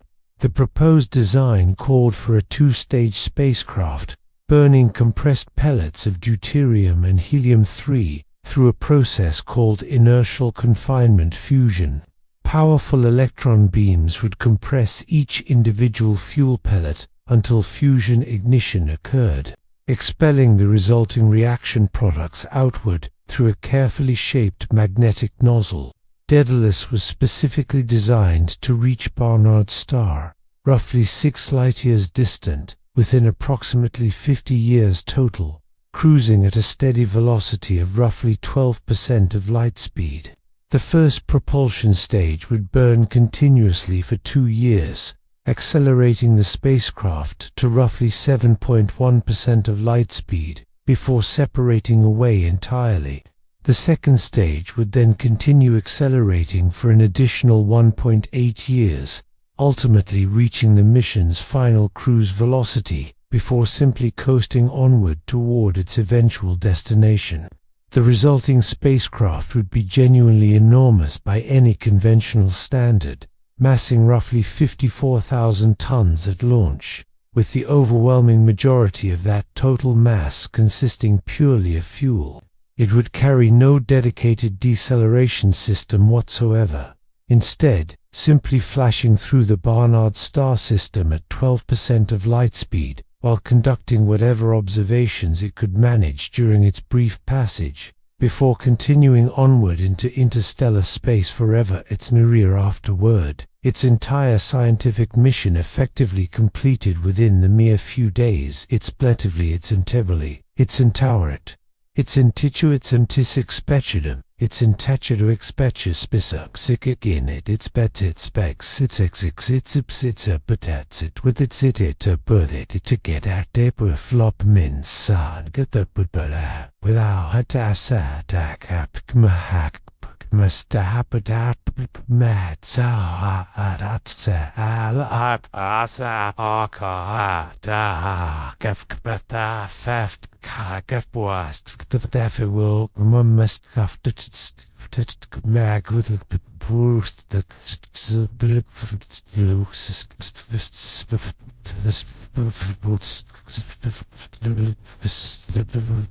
Project Icarus, initiated in 2009 jointly by the British Interplanetary Society and the Tau Zero Foundation, revisited this same basic Daedalus concept using updated physics and more modern engineering assumptions. The various Icarus studies explored several different fusion fuel combinations and engine configurations, generally confirming that velocities somewhere between 10 and 20% of light speed appear genuinely achievable using fusion propulsion specifically, given technology that might plausibly be developed within the coming century or so. At 15% of light speed, a journey to Sirius, the brightest star visible in Earth's night sky, sitting roughly 8.6 light-years distant, would require approximately 57 years from Earth's own external perspective. Time dilation at this particular velocity compresses the traveler's own subjective experience by only roughly 1%, providing genuinely minimal practical benefit. A human departing Earth at age 25 would arrive at Sirius at roughly age 82, having effectively spent their entire adult life in transit. This represents genuine survival, certainly, but hardly anything resembling practical interstellar travel in any meaningful sense. Reaching velocities where time dilation finally provides substantial, meaningful benefit to actual travelers requires propulsion advances considerably beyond what conventional fusion concepts alone can deliver. The Bussard ramjet, originally proposed by physicist Robert Bussard back in 1960, offered what initially seemed like an elegant theoretical solution to this exact problem. Rather than carrying along its own fusion fuel supply, a ramjet of this kind would instead scoop up hydrogen directly from the surrounding interstellar medium, using an enormous magnetic field, then fuse that freshly collected material to generate continuous, ongoing thrust. In principle, a properly functioning Bussard ramjet could accelerate essentially indefinitely, continuously harvesting its own fuel as it traveled, limited only by relativistic mass increase as it gradually approached true light speed. The concept genuinely inspired decades of both serious scientific study and popular science fiction, seeming to offer a genuine pathway toward true relativistic travel, entirely without the crippling fuel mass penalties that otherwise limit conventional rocket designs. Detailed follow-up calculations eventually revealed fatal, fundamental problems with the basic ramjet concept, though the interstellar medium contains, on average, only roughly 1 hydrogen atom per cubic centimeter, considerably less in some regions, and somewhat more in others. Collecting sufficient hydrogen to actually sustain ongoing fusion would require a magnetic collection scoop measuring thousands of kilometers across, but a scoop that enormous interacts directly with the very charged particles it's attempting to collect, creating aerodynamic drag that ultimately exceeds whatever thrust the resulting fusion drive could possibly generate in return. The ramjet, in effect, ends up creating a parachute considerably larger than its own engine can ever hope to overcome. More recent, refined analyses have suggested the basic concept might genuinely work within unusually dense regions of interstellar space specifically, such as deep within giant molecular clouds, but it fails entirely within the kind of typical, sparse interstellar medium found throughout most of the galaxy. The original dream of essentially unlimited relativistic acceleration, achieved through continuous fuel harvesting along the way, appears to be physically impossible. given everything we currently understand about the relevant physics. Hybrid propulsion concepts, combining multiple distinct technologies together, offer potential meaningful improvements over relying on any single approach alone.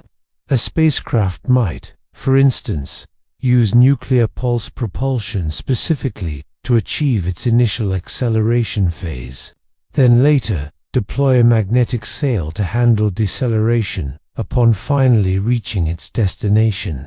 Alternatively, a laser-boosted sail could provide the initial acceleration phase entirely externally, with an onboard fusion drive then handling both deceleration and subsequent maneuvering once the spacecraft actually arrives.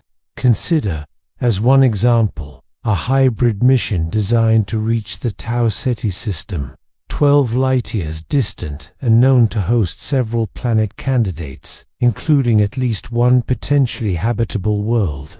Initial acceleration would come from a ground-based laser array, pushing against a sail attached to an otherwise fusion-powered spacecraft. The laser would boost the vessel up to roughly 15% of light speed during just the first few weeks of the overall journey. The spacecraft would then simply coast for roughly 80 subsequent years, before finally igniting its own onboard fusion drive, specifically for deceleration, ultimately arriving in the Tau Ceti system with sufficient velocity reduction to successfully enter orbit around the target star itself.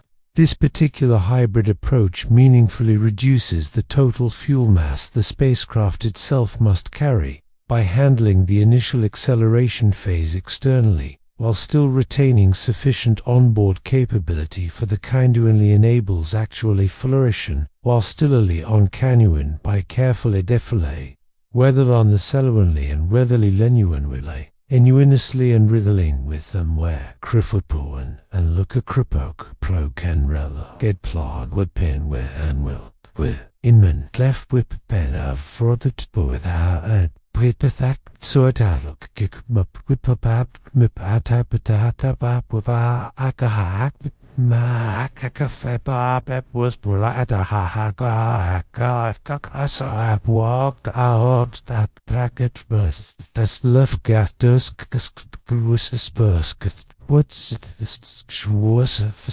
upstairs the close the box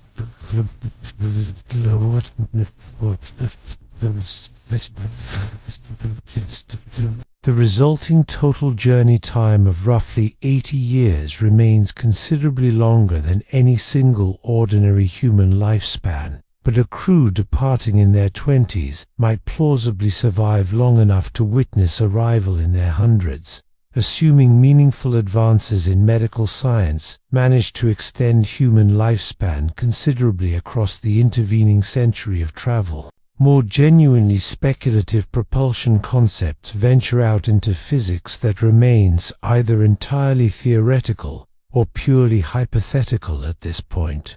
The Alcubierre warp drive, first proposed by Mexican physicist Miguel Alcubierre back in 1994, describes a particular configuration of spacetime itself that would, in principle, allow effective faster-than-light travel without technically violating special relativity at all. The underlying concept works by contracting space directly ahead of a spacecraft, while simultaneously expanding space behind it, effectively creating a localized bubble of perfectly flat spacetime that essentially surfs along atop a wave moving through the broader fabric of reality. Within that warp bubble itself, the spacecraft technically remains entirely stationary relative to the local spacetime immediately surrounding it. No fundamental velocity limit is actually violated in this scenario, because the vessel itself isn't genuinely moving through space in the conventional sense at all. Instead, space itself is being actively manipulated to carry the vessel forward.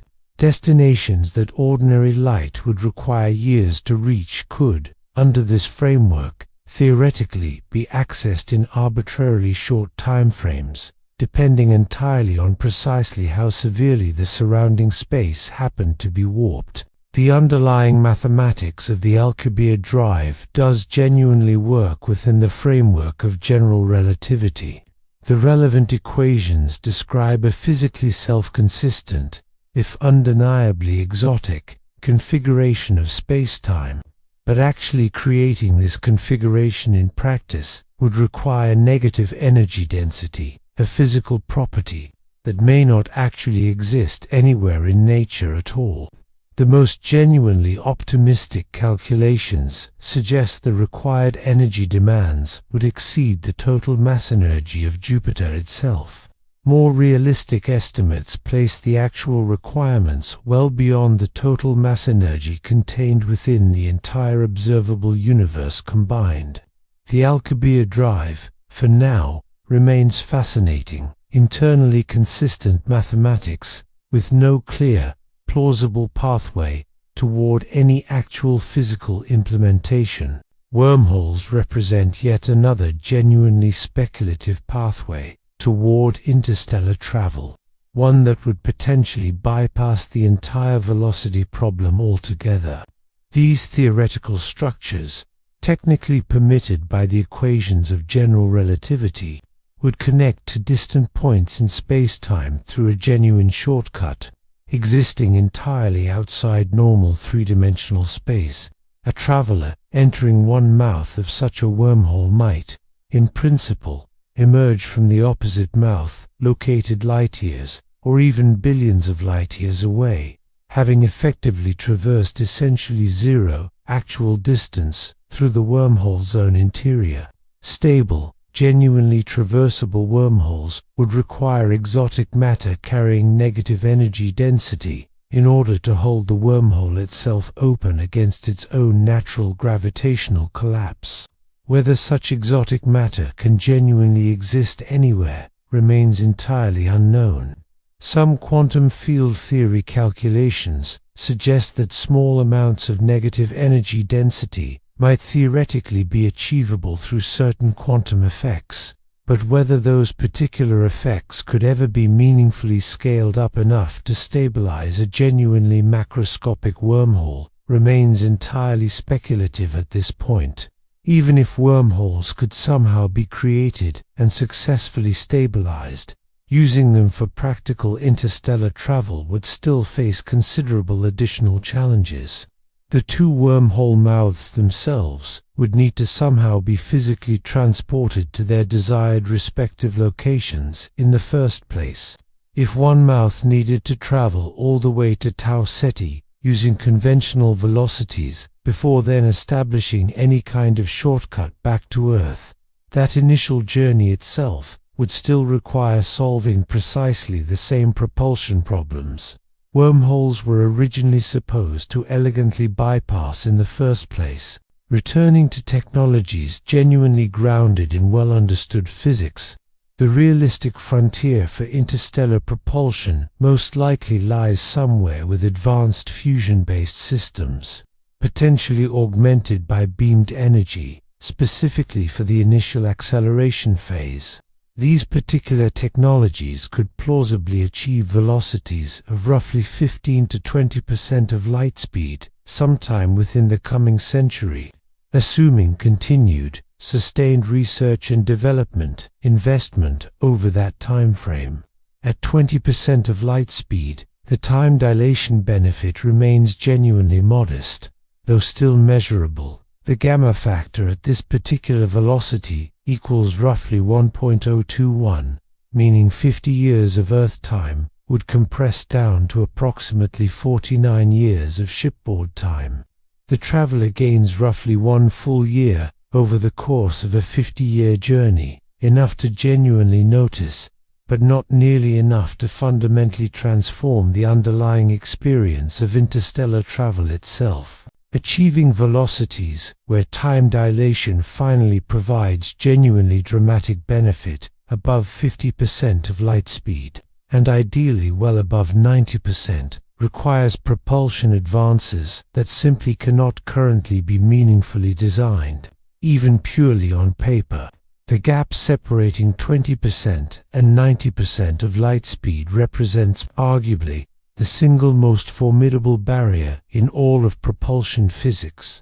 No currently known technology can realistically bridge this particular gap, using any plausible fuel source or energy supply we can presently imagine. And yet, the underlying laws of physics themselves do not actually prohibit relativistic travel outright. The equations clearly permit velocities arbitrarily close to true light speed, limited only by however much energy happens to be available for acceleration.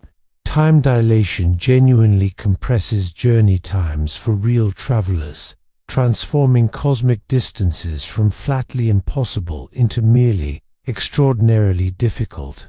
The universe, it turns out, hasn't actually designed deliberate barriers against interstellar exploration. It has simply set the price of admission extraordinarily, almost punishingly, high. Whether humanity will ever actually develop propulsion technologies genuinely capable of achieving highly relativistic velocities remains, for now, entirely uncertain. The engineering challenges involved are genuinely immense. The energy requirements exceed our current capabilities by factors that strain ordinary human imagination. The realistic development timescales involved stretch across multiple generations, demanding the kind of sustained, multi-decade commitment human civilizations have historically struggled to maintain consistently. But the underlying physics works. The relevant equations are entirely clear. Given sufficient velocity, a single human lifetime could, in principle, span distances that light itself requires millennia, or even millions of years, to traverse. So let's now assume, purely as a thought experiment, that propulsion technology has become essentially perfect. Energy is functionally unlimited. Acceleration to any desired velocity happens effectively at the push of a button.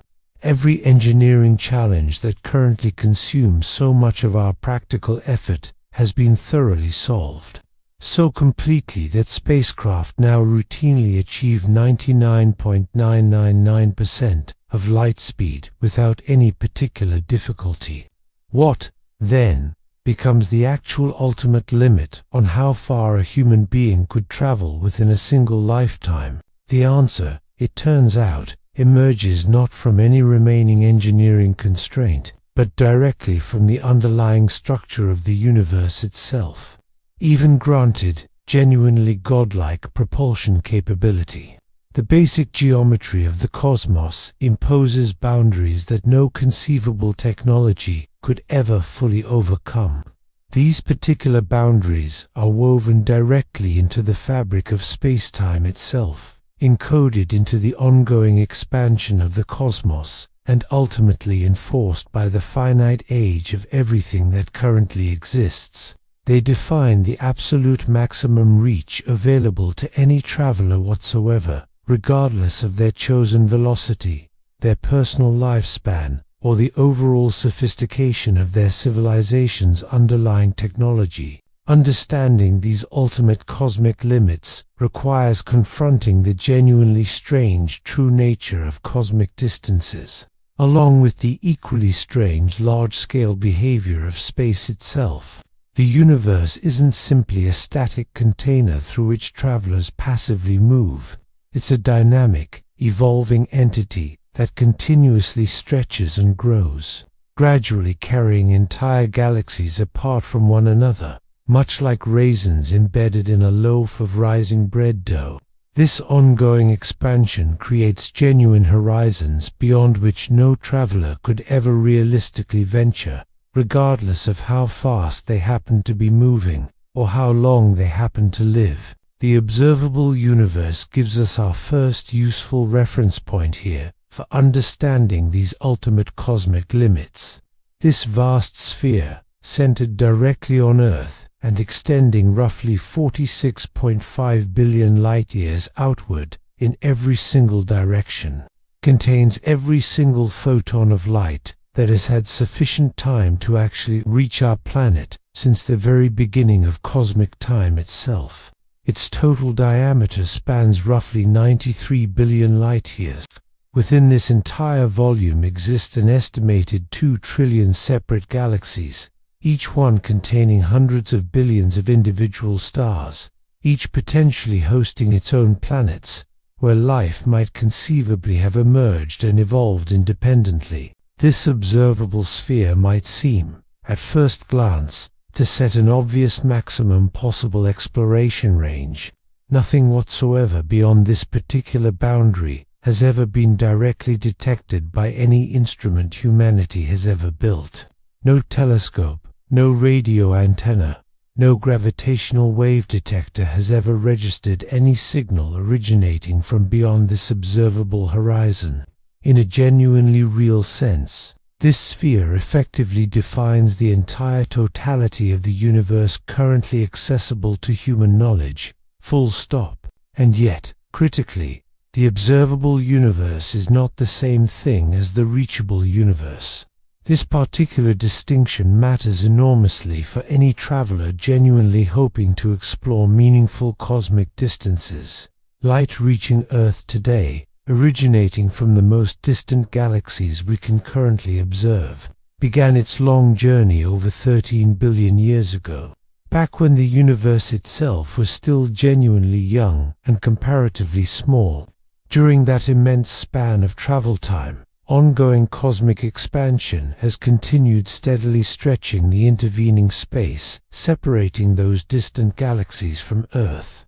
Objects that originally emitted their light some 13 billion years ago now actually reside roughly 46 billion light-years away, having been gradually carried further outward by the ongoing expansion of space itself in the meantime. This expansion continues happening today, and disturbingly, it's actually accelerating. Back in 1998, two entirely independent research teams, both studying distant supernova, separately discovered that the universe's overall expansion rate is genuinely increasing over time, rather than gradually slowing down as had been previously assumed. This acceleration, driven by a mysterious underlying component physicists call dark energy, which comprises roughly 68% of the universe's total energy content, means that sufficiently distant galaxies recede away from us measurably faster with each passing year. This particular discovery earned the 2011 Nobel Prize in Physics and fundamentally revolutionized our broader understanding of the universe's ultimate long-term fate. Dark energy's pervasive influence creates a boundary that's actually considerably more fundamental than the simple observable horizon we discussed a moment ago. What's called the Hubble sphere marks the specific distance at which the rate of ongoing cosmic expansion exactly equals the speed of light itself. Objects sitting precisely at this particular boundary, roughly 14 billion light-years from Earth, are currently receding from us at exactly 186,000 miles per second. Their recession velocity precisely matches the universe's own cosmic speed limit, creating a threshold carrying genuinely profound implications. Beyond the Hubble sphere specifically, galaxies recede from us faster than light itself travels. This doesn't actually violate special relativity, because those distant galaxies aren't technically moving through space at superluminal velocities in any conventional sense. Rather, space itself is expanding, carrying those galaxies passively along for the ride, much like boats being carried along atop a steadily swelling ocean surface. This particular distinction is genuinely crucial from a physics standpoint, though it offers essentially zero practical comfort to any would-be traveler, whether carried passively along by expanding space or actively moving directly through it under their own power. Any object positioned beyond the Hubble sphere recedes faster than any signal or any spacecraft could ever hope to approach it. Light emitted today from a galaxy positioned just beyond our current Hubble sphere faces, in effect, an eternal journey with absolutely no possible destination. Each individual photon struggles valiantly forward toward Earth, while the expanding space lying between its source and its destination grows faster than that photon could ever possibly cross it. These particular photons will, in principle, travel forever through an ever-expanding void, never actually reaching any observer, never successfully delivering their intended message about the distant cosmic regions they originally departed from. And yet, critically, the Hubble sphere itself is not actually the ultimate limit facing genuine travelers. Here, the underlying distinction between simple light and an actively propelled spacecraft becomes genuinely important. A single photon travels at exactly light speed from the very moment of its emission onward, never once accelerating, never changing its velocity in any way.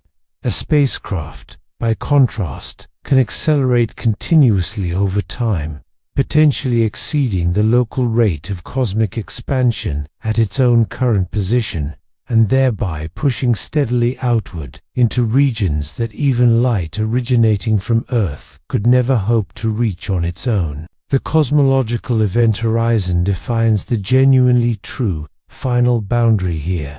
This particular horizon, currently sitting at roughly 16 to 17 billion light-years from Earth, marks the absolute maximum distance any signal, or any traveler, departing today could ever conceivably reach, even given truly infinite time and entirely unlimited achievable velocity.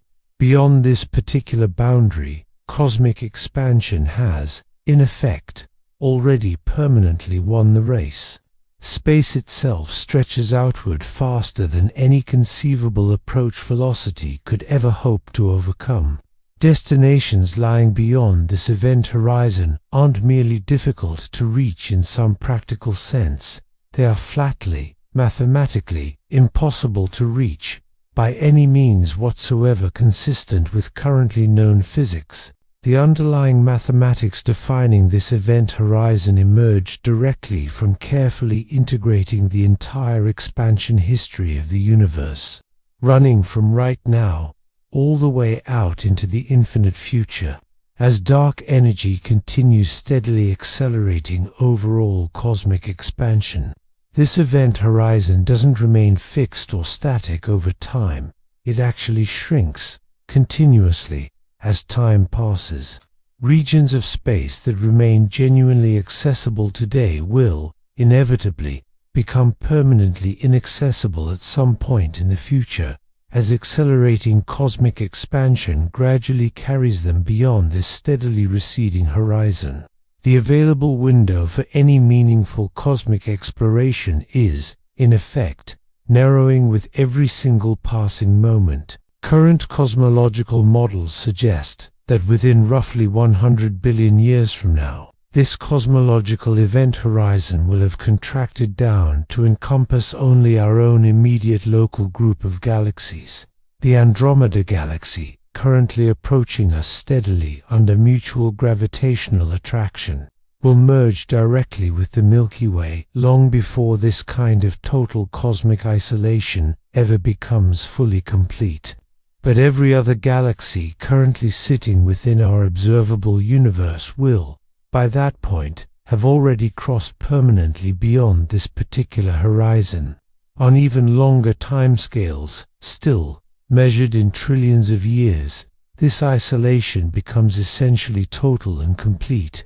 Future astronomers, inhabiting whatever single merged galaxy eventually descends from the combination of the Milky Way and Andromeda, will observe a universe containing nothing but their own immediate galactic home. No external galaxies whatsoever will remain visible to them. The cosmic microwave background radiation, that ancient lingering echo of the original Big Bang itself, will, by that point, have redshifted entirely beyond any possible detection. Every single observational signature originally pointing toward the Big Bang theory will have, by then, completely vanished from view. These hypothetical future astronomers might genuinely never discover that other galaxies ever even existed in the first place. They might develop their own complete physics and cosmology entirely from scratch, observing only their own immediate local stellar environment, and reasonably conclude that their single galaxy constitutes the entirety of the universe in its totality. The evidence for the Big Bang, for ongoing cosmic expansion, for the 2 trillion galaxies we ourselves currently observe today, all of it will, by that point, have been thoroughly erased by the very same expansion process that originally carried that evidence permanently beyond any possible observable reach. This looming cosmic isolation creates a genuinely urgent kind of countdown for any future exploration efforts. Every individual galaxy, every star cluster, every distinct cosmic structure we might ever dream of visiting faces its own effective expiration date, beyond which it becomes permanently, irrevocably unreachable. The universe genuinely offers only a limited window of opportunity for meaningful exploration, and that particular window is, even now, steadily closing. Within these specific cosmic constraints, then, what distances could a single human lifetime actually realistically span? The answer requires carefully combining the physics of time dilation together with the underlying geometry of an actively expanding universe, calculating not merely how far a traveler could theoretically travel, but also accounting for precisely how far their intended destination itself will have continued moving during the course of that same journey. At 99% of light speed, a traveler sustaining that velocity for 50 years of their own subjective time would cross roughly 350 light-years of actual distance. Earth itself would age roughly 355 years during that same overall journey, but the traveler's own personal biological clock would record only those original 5 decades. This particular distance encompasses perhaps 50,000 distinct star systems, including numerous stars genuinely similar to our own Sun, many of them already confirmed to host planets of their own. Within that 350 light-year radius lie active stellar nurseries, where entirely new stars are actively being born. Ancient globular clusters containing stars considerably older than our own galactic disk, and remarkably diverse stellar types ranging from red dwarfs that will continue burning steadily for trillions of years, to blue giants destined to explode as billions of years, to blue giants destined to blue spluth-tillers to blue plu, to blue chapins, blukdipper to bickgens of billy, and spicips of milliseconds of mipics of biplicukes and but with replic with up where tup imip was a sepesipolat kpet with wet topek up nismik but with black wood with map at apec attack up act half who have got us who cast f out of God with that is gift of boost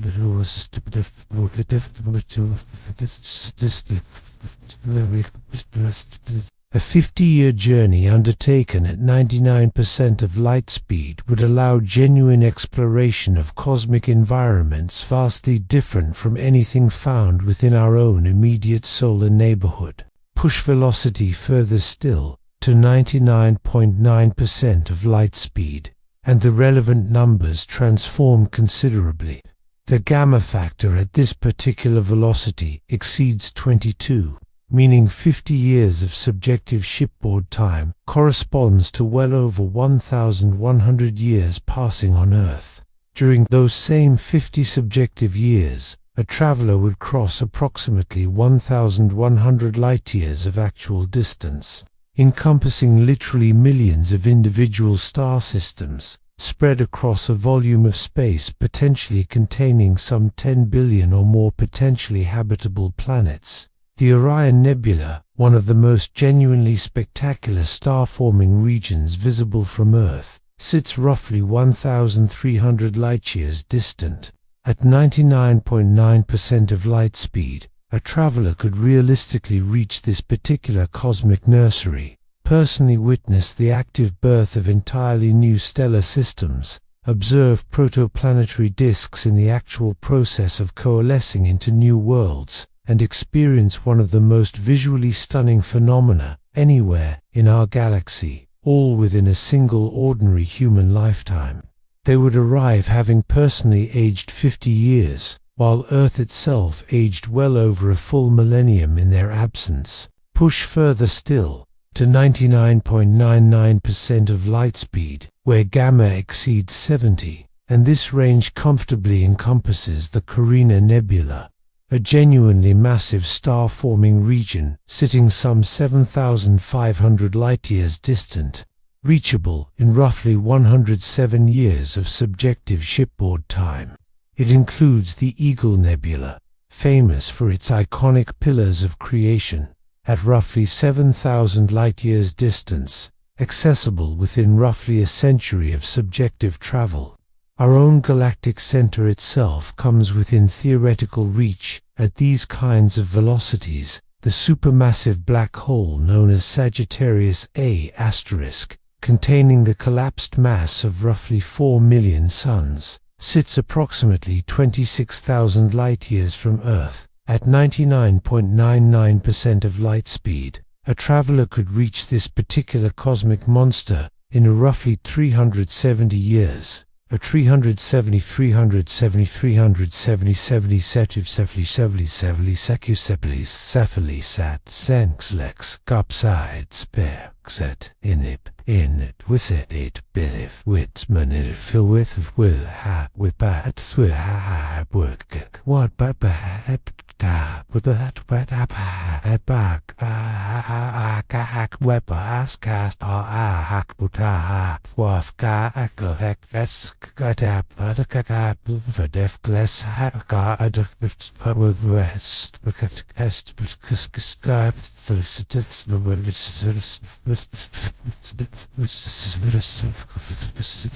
a genuinely multi-generational crew departing Earth back when Rome was still a young republic, would, in this scenario, only now be arriving, finding themselves positioned at the gravitational heart of our entire galaxy, surrounded by dense star clusters and violent astrophysical phenomena found absolutely nowhere else within the Milky Way. The most extreme velocities push these particular calculations toward the genuinely mind-shattering.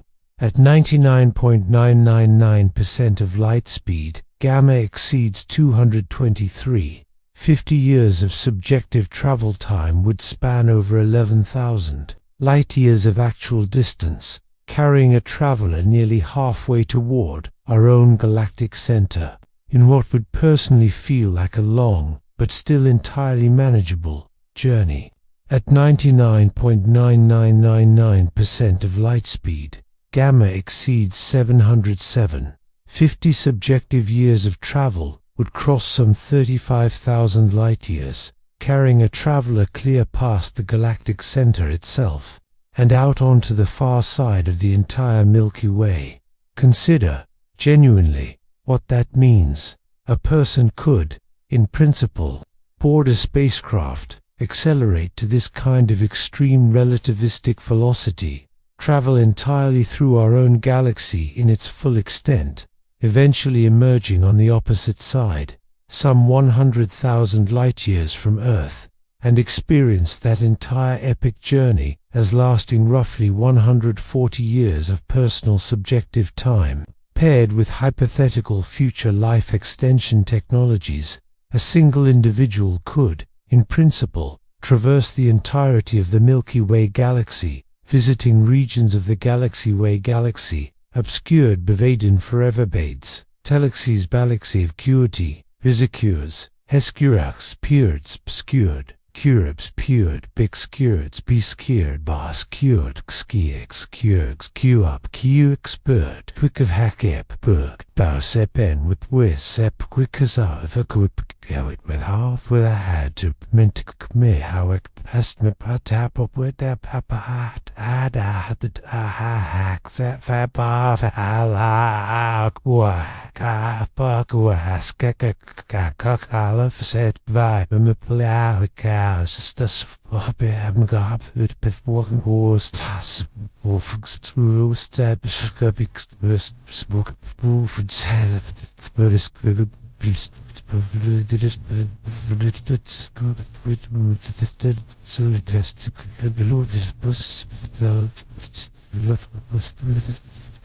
push gamma factors up into the thousands, and genuine intergalactic travel enters the realm of authentic theoretical possibility. The Large Magellanic Cloud, a satellite galaxy orbiting our own Milky Way, sits roughly 160,000 light-years distant, at a gamma factor of roughly 3,200. A traveler could reach this entirely separate stellar system in just 50 years of subjective shipboard time, while Earth itself aged a full 160,000 years in their absence. The entire civilization that originally launched the traveler would, by that point, have risen, flourished, and very likely vanished entirely, long before the travelers' eventual arrival. But the traveler themselves would have personally aged only those original 5 decades. The small Magellanic Cloud, sitting at roughly 200,000 light-years, the Sagittarius dwarf elliptical galaxy, at roughly 70,000 light-years, the Ursa Minor dwarf galaxy, at roughly 200,000 light-years. All of these various satellite galaxies orbiting our own Milky Way become genuinely accessible within an extended human lifetime, given sufficiently extreme achieved velocities.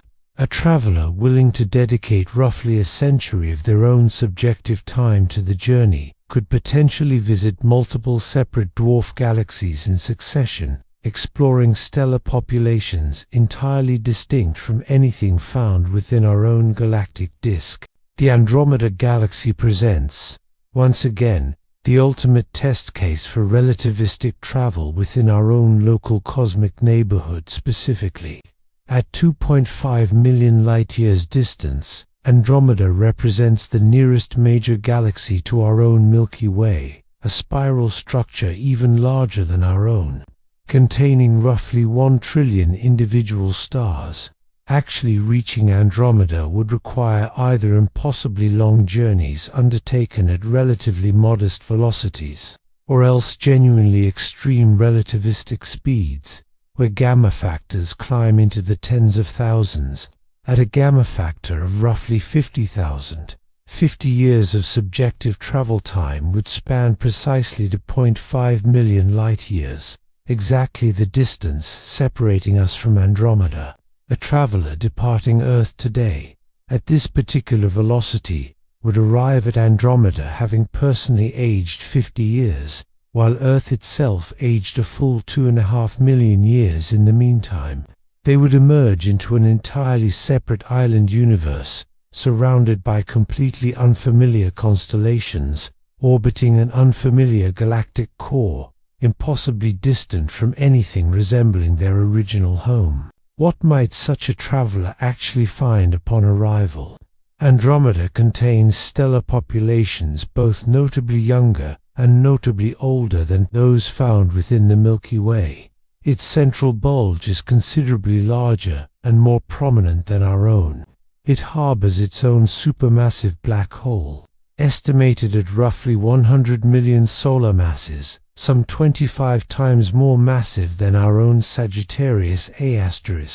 The galaxy hosts dozens of its own satellite dwarf galaxies, many containing stellar populations and planetary systems utterly unlike anything found within our own cosmic neighborhood.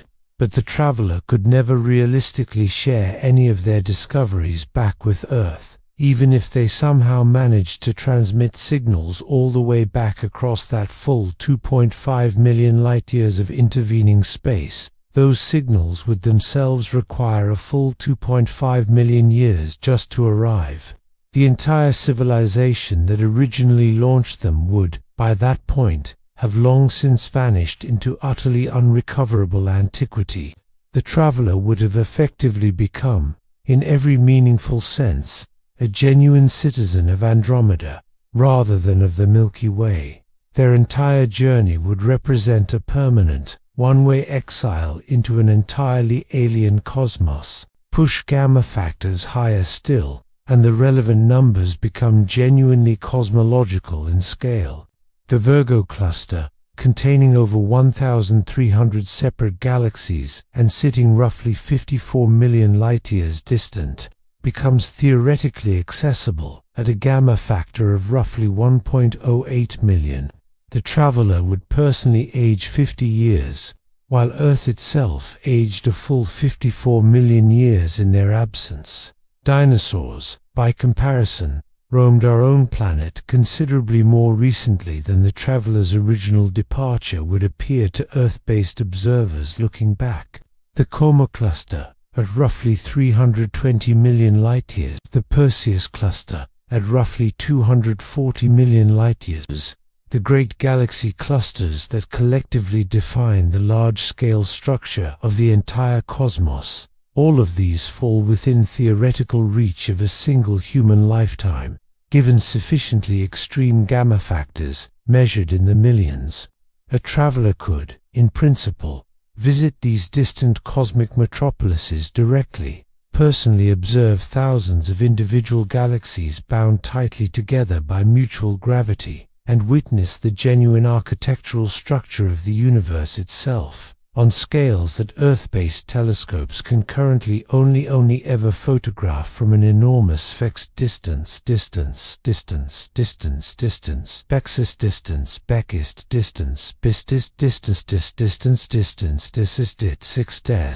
Bupsigebs, Bexits doubt din it, with it to papica to petip, with bumans this elward it, with mans this ep, act, buck, wick, apt, dap, with it up,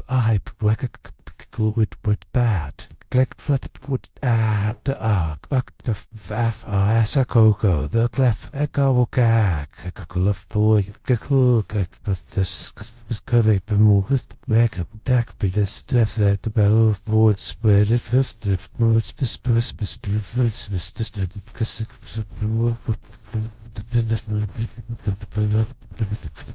at the absolute theoretical extreme, where gamma factors approach into the billions, the underlying mathematics genuinely permits journeys spanning most of the entire observable universe, all within a single subjective lifetime, a traveler accelerating continuously at exactly one Earth gravity, flipping their spacecraft at the journey's midpoint, specifically to begin decelerating, could theoretically reach the current observable cosmic horizon in roughly 45 years of subjective shipboard time. They would personally age 45 years, while the universe itself aged roughly 28 billion years in the meantime. They would ultimately arrive at destinations that, from Earth's current vantage point, exist only as ancient light, just now finally reaching our telescopes. Finding those same distant destinations, upon actual arrival, having since evolved well beyond any recognition, across the intervening cosmic timescales involved. But even these genuinely extreme calculations eventually run directly into the ultimate, immovable limit imposed by ongoing cosmic expansion itself. The cosmological event horizon simply cannot be crossed, full stop, regardless of any achievable velocity whatsoever. Destinations currently sitting beyond roughly 17 billion light-years will remain forever, permanently inaccessible. Continuing to accelerate toward them merely postpones, rather than ultimately avoids, the eventual inevitable moment when ongoing cosmic expansion carries them permanently beyond any conceivable reach. Moreover, destinations that currently sit safely within today's event horizon may themselves cross beyond it during the course of a sufficiently long journey. A traveler departing toward some galaxy sitting near our current event horizon might find, upon actually attempting the journey, that ongoing cosmic expansion occurring during their own voyage had already pushed their intended destination permanently out of reach entirely. The genuinely accessible universe, in this sense, continues actively shrinking, even as travelers themselves attempt to explore it. This fundamentally one-way nature of genuinely extreme relativistic travel carries some profound philosophical implications worth sitting with directly. Time dilation allows you to reach genuinely vast cosmic distances while personally aging only minimally, but it does not, under any circumstances, allow you to actually return to the same historical era you originally departed from. Every single journey, by its very nature, becomes a journey strictly forward through time, from which no genuine return is ever truly possible. Consider, as one illustrative example, a complete round trip to the Pleiades star cluster.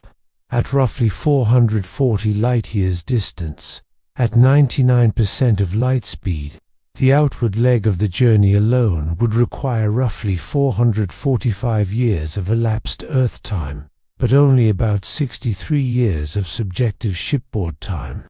The subsequent return journey would add an identical additional duration on top of that. The traveler would return to Earth, having personally aged roughly 126 years total, only to discover that nearly 900 years had actually passed back on Earth in the meantime. The entire civilization that originally launched them would, by that point, constitute ancient history. Languages would have evolved well beyond any recognition.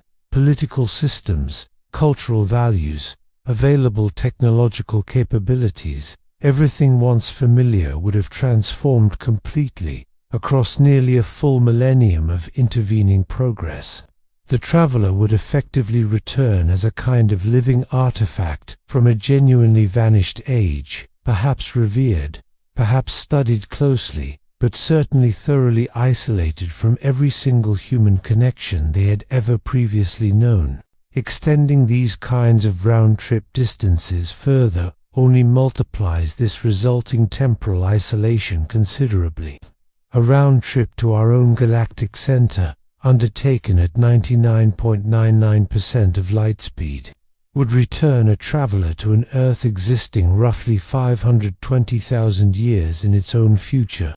Modern humans have existed, in total, for only roughly 300,000 years. The Earth awaiting that traveler's eventual return would be separated from their original departure by more elapsed time than Homo sapiens has even existed as a species.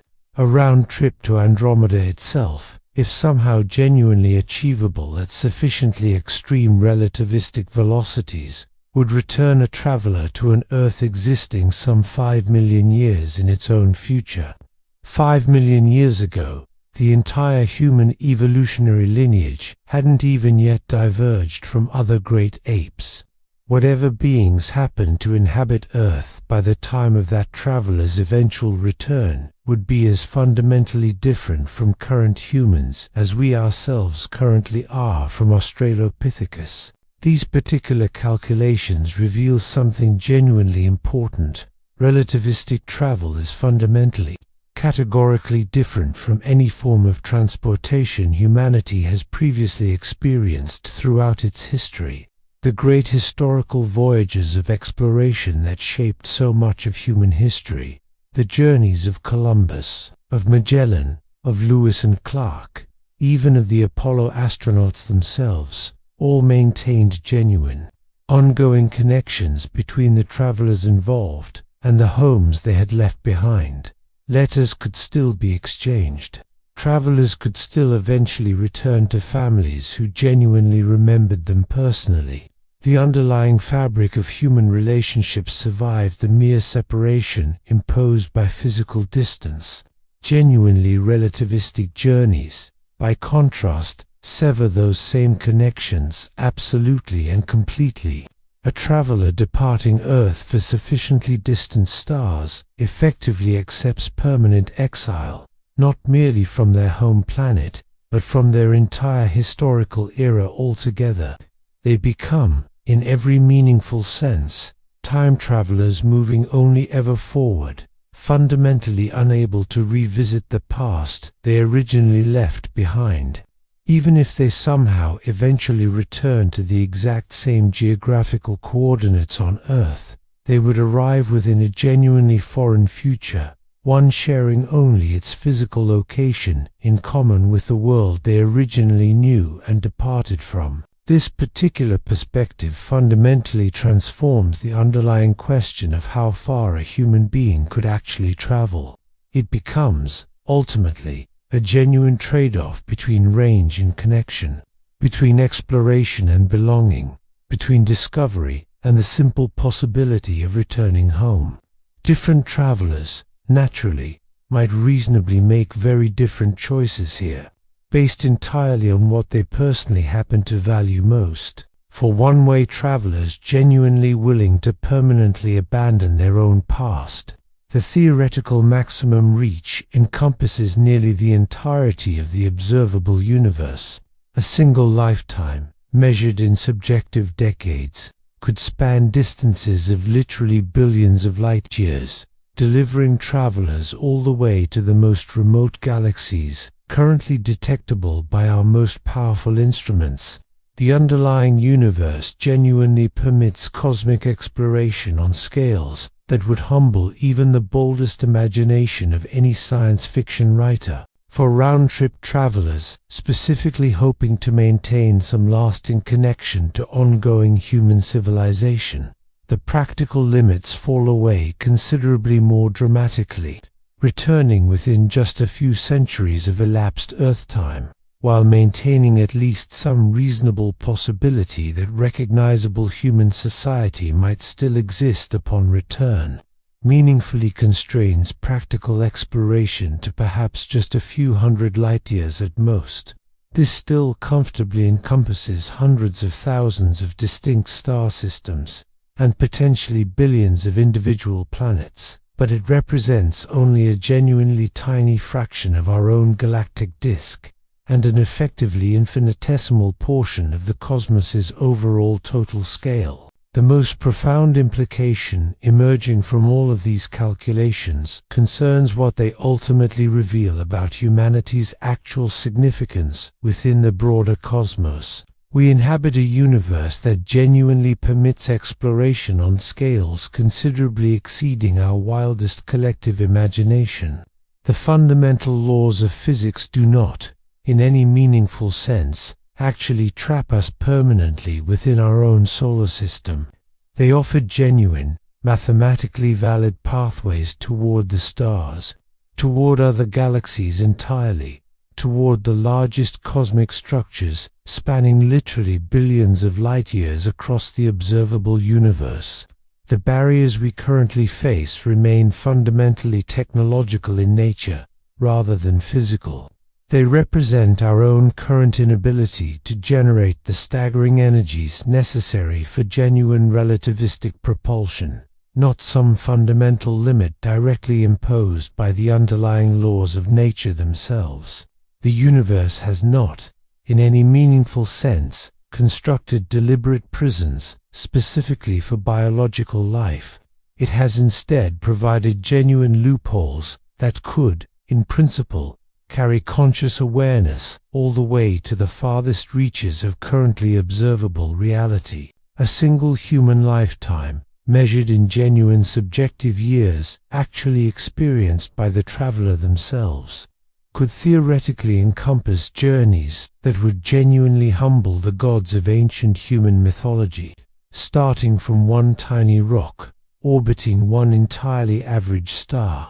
Within one thoroughly unremarkable galaxy, a single person could potentially travel far enough to personally witness galactic superclusters containing thousands of individual galaxies, vast cosmic voids spanning hundreds of millions of light-years, and the genuine filamentary large-scale structure of space-time itself. And yet these same exact calculations simultaneously reveal humanity's genuinely profound underlying isolation.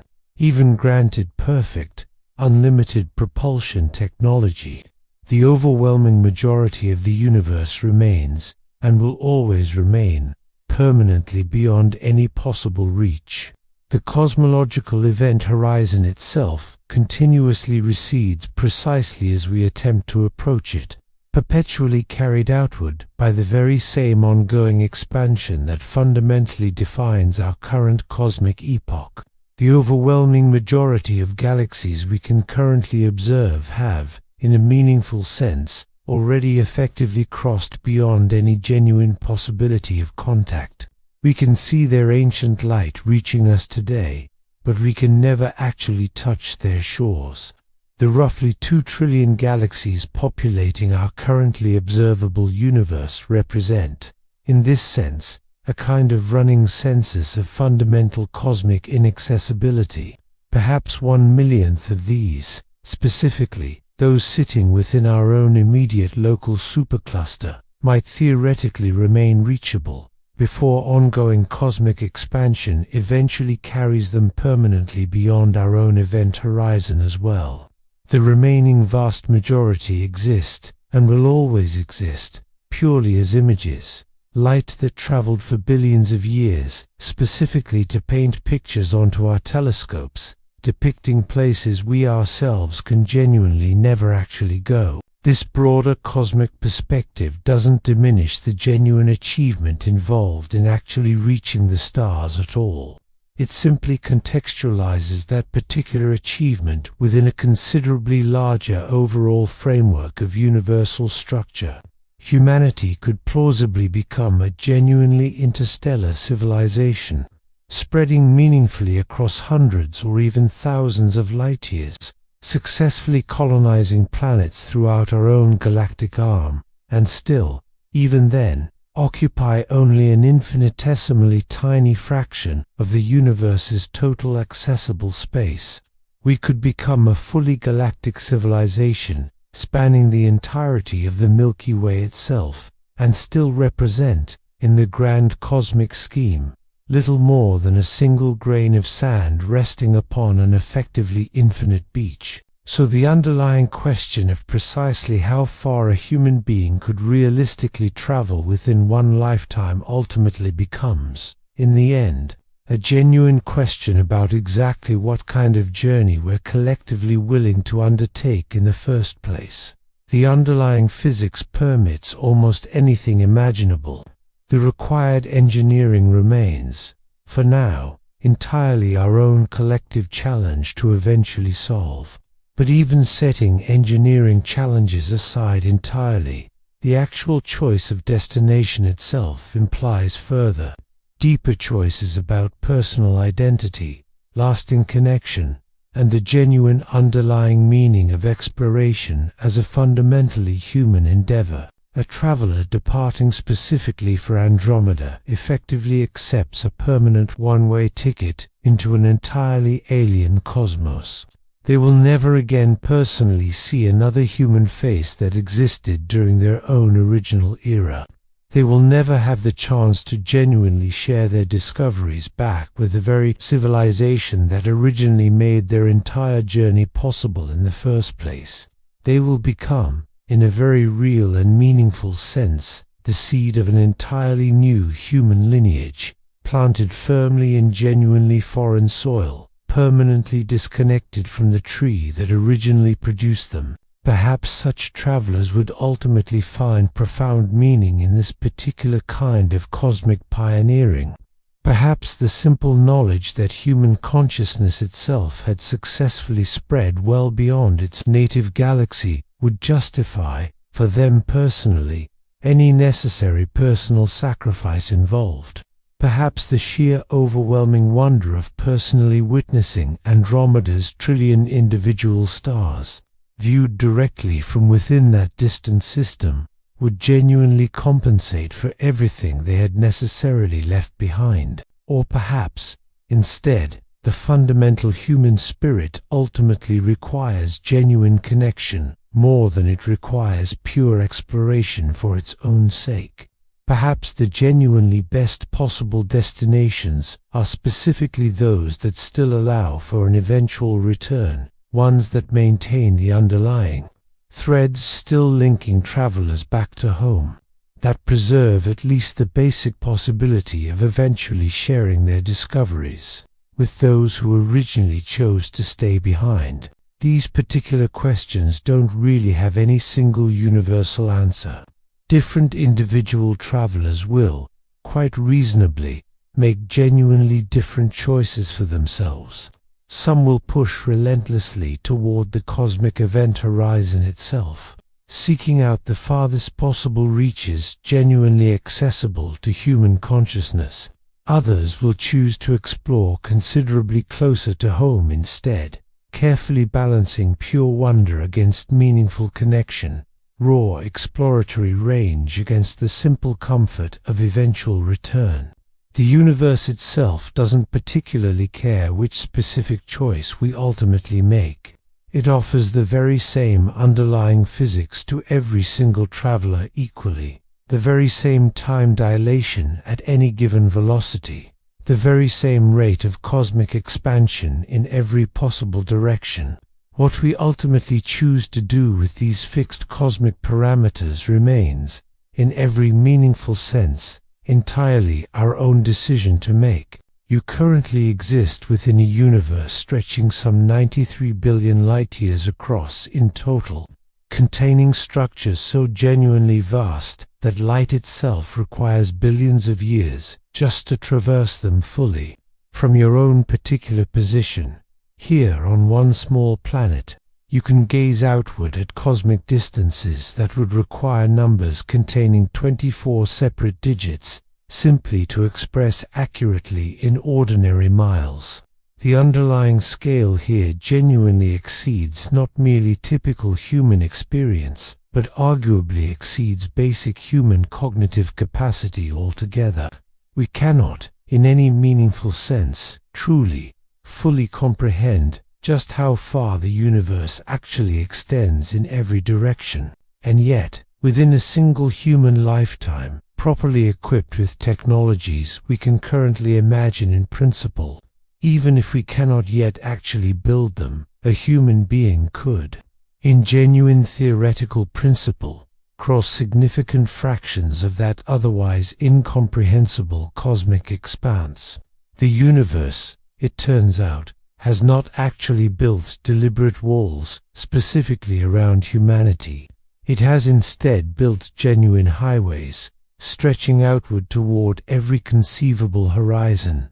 Highways we simply haven't yet learned how to properly travel, but that physics itself genuinely declares open to absolutely anyone capable of eventually mastering the necessary velocity. How far could a human being actually travel within one single lifetime? The honest answer ultimately depends on precisely what we're collectively willing to build, to sacrifice, and to sustain investment in across multiple successive generations. It depends on whether we personally value sheer range over the simple possibility of return, raw exploration over lasting connection, pure discovery over genuine belonging. It depends, in the end, on choices that physics itself simply cannot make on our behalf, choices that remain fundamentally irreducibly human, even when their ultimate consequences happen to span distances measured across the entire cosmos. The stars themselves are not actually impossibly distant. They merely wait, patiently, for us to eventually develop the means required to reach them. The distant galaxies are not actually forever beyond our grasp. They simply require sufficient velocity and sufficient genuine willingness to accept the temporal consequences that inevitably accompany such an extraordinary journey. Woven directly into the equations governing all motion through space-time lies a genuine promise that distances measured in millions of light-years could, someday, fall meaningfully within the reach of a single human life. That particular promise is written directly into the mathematics of relativity, thoroughly verified across an entire century of careful experiments, and currently waiting only for the necessary engineering breakthroughs that would eventually transform theoretical possibility into genuine practical capability. The universe, in the end, genuinely invites exploration, and somewhere between the 430,000 miles per hour we've already achieved, and the truly extreme velocities, where gamma factors climb into the millions, lies some eventual threshold, a specific point where humanity's genuine cosmic exploration finally transforms from distant fantasy into lived, practical reality. The distance any human could ultimately travel within one lifetime is not, in the final analysis, truly limited by physics itself. It is limited only by our own imagination, our own sustained determination, and our own genuine willingness to eventually pay whatever price the universe demands in exchange for passage to the stars.